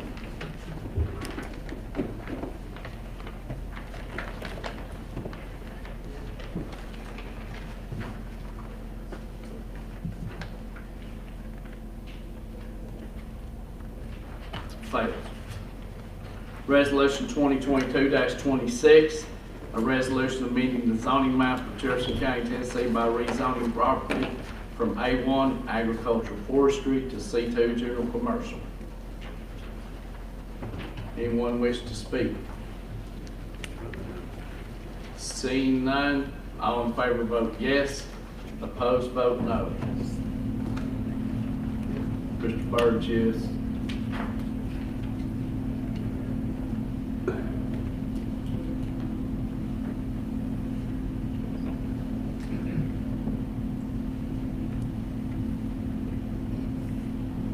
Passes 17-1. Brings us to resolution 2022-27. A resolution amending the zoning map of Jefferson County, Tennessee by rezoning property from A1 agricultural forestry to I1 industrial. Any requests to speak? Mr. Scarlett. This was voted by the planning commission recommended. This property adjoins a 200-acre tract of industrial ground. The only thing separates it's a fence, and it ain't a real good fence. It is on the 4-lane. We recently rezoned another track at the next major crossroads, not a mile from it. And it does have considerably I-1 land around it, across the road, next to the fence, in the surrounding areas. That was asked for and passed by this board several years ago. Other requests to speak, Mr. Reed. Mr. Scarlett, is this within the growth boundary? It is not it's within Newmarket's growth boundary. No, they don't Or have it's it. not, or not, they don't have No. them. It's No. right there where like I say, it is just across the fence from another partial 200 acres of industrial ground. We can see that on the map. You want a map? Again, I would like to go with that this is a very, very serious one for us to consider.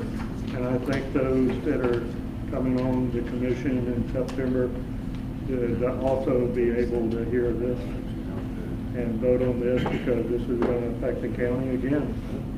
And we're going to be responsible for it whether we do it or we don't. Thank you. Other requests to speak? Hearing nor seeing any, all in favor vote yes. Opposed vote no. Mr. Bird votes yes. Yes. Yes. Yes. That's a yes. Sammy? I You did think- too? Sammy, you did yet? Yes. Yeah, you did. Okay. Open your ears. I had yours to go through it. So you had. You yes or no? Yes. Yes. Passes 13-5. Next item, Mr. Dockery asked that this be put on the agenda. It's included in your packets was a request that Mr. Seal had brought to us, and it's certain items that it's not required but suggested that the school system put on their agenda. Mr. Dockery, would you like to address this item? Yeah, and let me clarify by saying, we can't require the school board to do this, but we can ask them to do it. But it's my understanding everything on this list is public records, and they cannot be denied. It's just a matter of, do they want to put them on the website for easy access, or do they want people to continue to submit a written request? So my motion is, I move that we respectfully request the Jefferson County School Board to take action to ensure the following documents are made available and maintained on the Jefferson County School District website. Contracts with in-service providers, contracts with professional development providers, all documents pertaining to advisory committee meetings, Carl Perkins vocational grant application and list of disbursements by receipt, all grant applications and list of disbursements by receipt, all documents related to school building projects, all correspondence between school officials and architects, all correspondence between school officials and construction managers, all documents related to capital improvements and disbursements, current school system enrollment by numbers, enrollment numbers by school, private school, adult high school, homeschool, and all other non-public enrollment, gate receipts for athletic events in aggregate amounts, admission charges for all events at the JCHS Performing Arts Center in aggregate amounts, contracts with providers of outdoor advertising and public relations services, text of all surveys given to school staff, text of all surveys given to students, examples of all rubrics and written evaluation instruments used for school personnel, and school board meeting packets. Thank you, sir. Mr. You want to speak? Yes, go ahead. Mr. Dockery, I'd like to add one more thing to that, if it's okay with you. Special ed, money we get for special ed, and where it goes to. Because we've had an issue with special ed programs in the county, so I'd like for that to be added.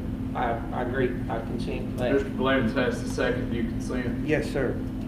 So that would be added, special ed.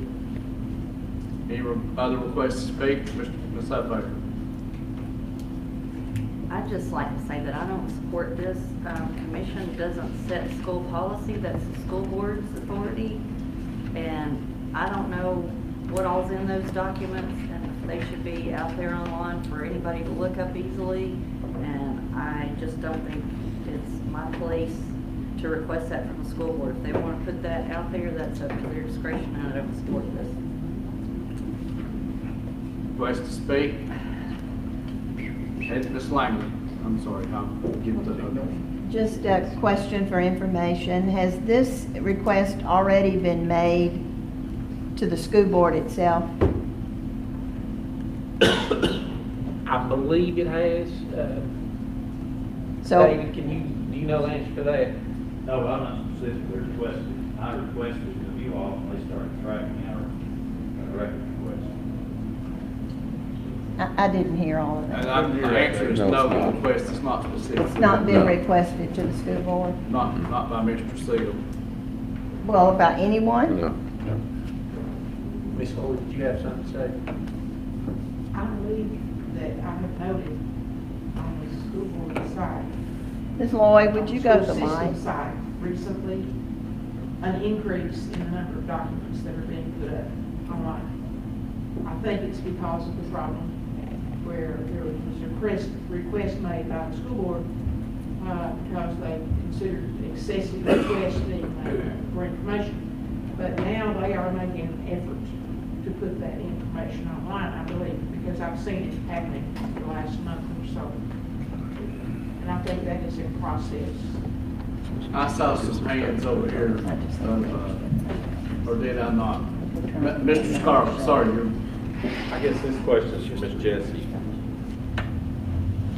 Part of these documents would come out of your all's office? Is that? About half of them. I did look at this list when Mr. Dockery shared it last week. And I asked our school accountant who's in my office, and she kind of gave me an idea. We currently have 60 school grants that we are tracking in our office. If we were to upload all documents for each grant at that point, and my understanding is the school website, I'm learning about this, is ADA compliant, which has to go through a process before it is put on the website. This could consume almost a full-time position at this point. We're fully open, transparent in our office if anyone would like to request anything. Currently, I don't think we do this on the county side. On the county, we do have 15 grants that we handle in our office, but as well as other county departments handle their own grants. So I'm not 100% sure how we would do that on the county side if that was requested as well. We're open, it's just, there's a lot of questions here on all correspondence and things. We would have to do a daily upload because we issue checks daily in our office. Well, let me ask you a follow-up question. Number one, do you know what the physical note is gonna be on this? How much it's gonna cost, number one? And number two, how many of these documents will have to be sent to the lawyer? Is there ADA, special ed stuff in these documents that would have to be redacted? And what are we looking at there as far as cost or something?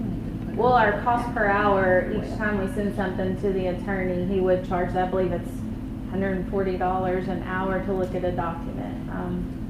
I'm not 100% on that figure, but I know it's around about that. So if we were to add SPED, I understand a lot of those documents do have students' names in them, and they're HIPAA compliance. Well, one of the things that I heard him say that we're not even acknowledging, he said things that are public record. He's not asking for things that are not specifically public record. Is that correct? That's my understanding. Okay. And so he's not asking for anything that's not supposed to be public. If I go in there, they're supposed to give it to me anyway. He says, this cuts out a lot of time. Sure. So monetarily, like I said, it would at least be 40 plus hours a week in our office if we were to we would have to run reports, make copies, scan, and then send them to the school website, which there is someone who's over that website. She does have to make it ADA compliant, and then she uploads it onto the website. So I hope that answers your question. Ms. Langley? Well, just a general feeling, this feels an awful lot like overkill. I don't even think as a commission, do we publish on our webpage our meeting packets? Yeah. Yeah. Our meeting packets? Mm-hmm. All of these 60 pages are on there? Yeah, it's uploaded to the webpage. Well, I went there the other day and I didn't think I saw it. Sometimes I have to have somebody help me find them, but I know I send them to the web. Well, and even still, if we do, this just really seems like overkill. And I know we're at a state in our country and everywhere where distrust is just, it's out of range. And I think this is an element of that. It really is overkill.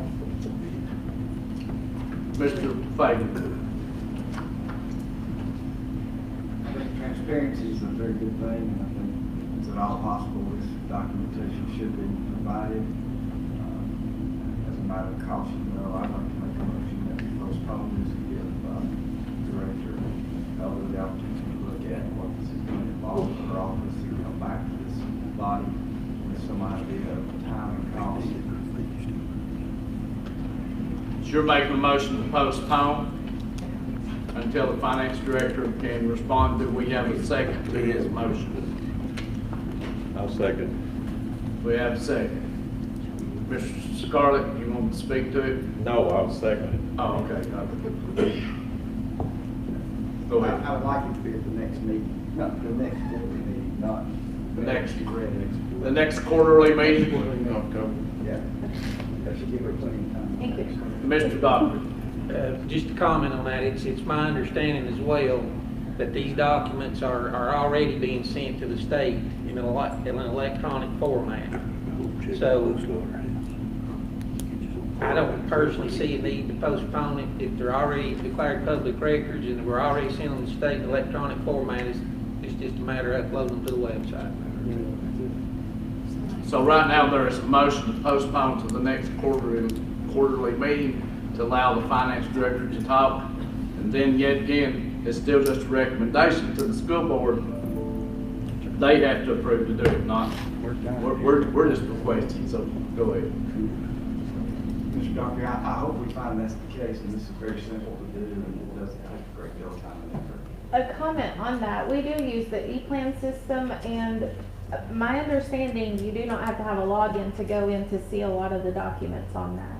I can find out details for October's meeting for that, but that's my understanding. The one thing is we plug in the information on e-plans, so we don't necessarily upload anything to e-plans. So those financials right there, we just update them. You're not uploading a report, so we would not have that already compiled to upload to a website. If a citizen fills out a written request for one of these documents, and it's information that needs to come from your office, then I would imagine someone in your office has to prepare that, Yes, print sir. that information, right? Yes, sir. Okay. It was about half and half. A lot of the grants are handled in our office. Some of the correspondence between central office, that would have to come from central office. The financials mainly, and the contracts would be provided from our office and the finance department. So we have a motion to postpone to the next quarterly meeting, which will be in October, and give the finance director a chance to evaluate and come back and tell us what's involved. Is that correct? If you're in favor of postponing to the next quarterly meeting, vote yes. If you're opposed, vote no. And you'll have to look at Mr. Herman here. Ms. Thomas, no. No. Mr. Reed, no. Yes. Yes. Mr. Solomon, yes. Mr. Blevins? No. No. Mr. Carmichael's, no. Mr. Bales? Yes. Yes. Mr. Doctor? No. No.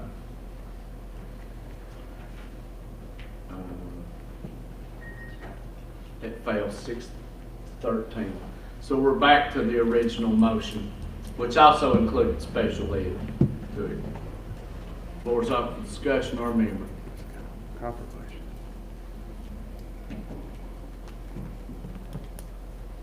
Seeing no one, if you're able to vote electronically, vote yes. Mayor. Sir, go ahead.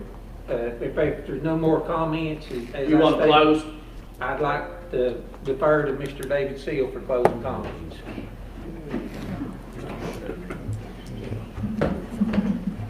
Thank you, Commissioner Dockery and members of the board. Before you vote on this, I've got a prepared statement I'd like to make, but I'll simplify some of this for you. If it's too expensive for them to do, they can always say, no, I'm not going to put it on the website. It's too much work. So let me make my statement here on Mr. Dockery's behalf, and then if you've got any questions, I got about 5 pages of justification here for it. All citizens have a sacred right to participate in their government. To do this, they need valid access to valid, up-to-date information on what their government's doing. Essentially, they need similar information to what you have in order to understand the inner workings of the government and to better understand policy. Transparency places all of us on an equal playing field, allows us as citizens to make informed decisions, and serves as a basis for state sunshine laws and federal Freedom of Information Act. Let's consider citizen participation for this one. In the state of Tennessee, under Article 1 of our Constitution, we have a few noteworthy rights that are related to this particular motion. Number 1 is the right of remonstrance. Number 2, the right to address government, which is what your citizens did here at this podium tonight. Number 3, the right to assemble peaceably. And most importantly, the right to instruct our representatives. The Jefferson County School District in its local, state, and federal funding comprise of over half the total county budget. It's the responsibility of educating over 6,800 students in a given school year, and it interfaces with every other department in the county. It stands to reason that our school system makes certain documents accessible to the public without the burdensome requirement of formal records request. Again, this does not ask the county school system to violate any of the 538 exceptions to the open records policy of this state. It's a suggestion that they publish certain documents so people like me won't have to pay $60 for the federal Carl Perkins grant application that they make every year. I've got some comments about that if you have any questions. That's the crux of Commissioner Dockery's motion. Access to documents enables us to be better citizens and exercise our rights. As a teacher, I routinely uploaded documents that were made available to school administrators and other state officials. It only takes a few seconds and a few keystrokes to post a document. If it's too much trouble, they can just say it's too much trouble. They can publish documents that are easy to publish. If the school system implements this recommendation, the process of providing documents will be greatly streamlined. School system managers will have less burden of producing documents or record requests, and taxpayers, parents, and teachers will have greater access to important information. And don't let anyone tell you it's going to be burdensome to upload something. I use a flip phone and I uploaded stuff as a teacher all the time. If I can do it, I know they can do it. Citizens can always make requests for any items that may not be routinely posted on their website. So we've always got that as an option. This motion is a simple, non-binding recommendation. It places no requirements on the school system whatsoever. However, if you approve it and the school system accepts it, transparency will prevail in this county, and their citizens will have the information they need and they deserve to properly instruct their representatives, which is you, and the school board, and any other board in the county. Again, I'll be happy to entertain any questions. I've got 5 pages of data up here I can share with you, and I pray that you find favor with the motion. Mr. Seal, I got one question for you, David. Yes, sir. You did not take this to school board? Absolutely not. Why not? They're mad at me. Mad at you? So you want us to be mad at you? It's not hard. So why, I mean, I don't understand why you wouldn't take them first.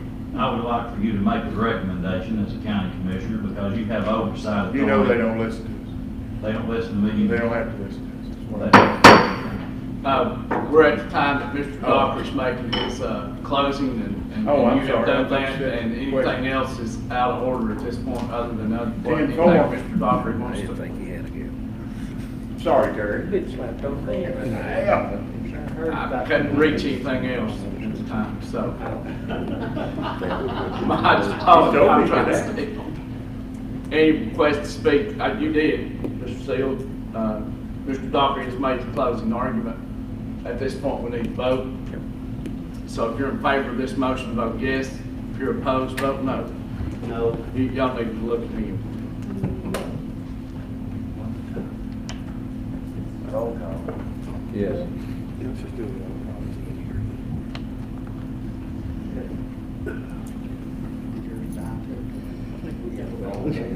Everybody, Chris Thomas.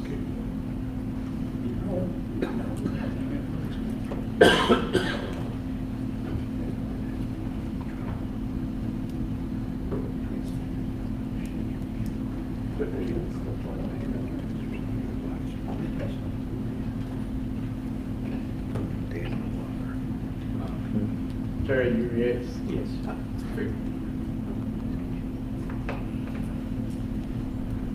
Yes. Mr. Fails? Oh, okay.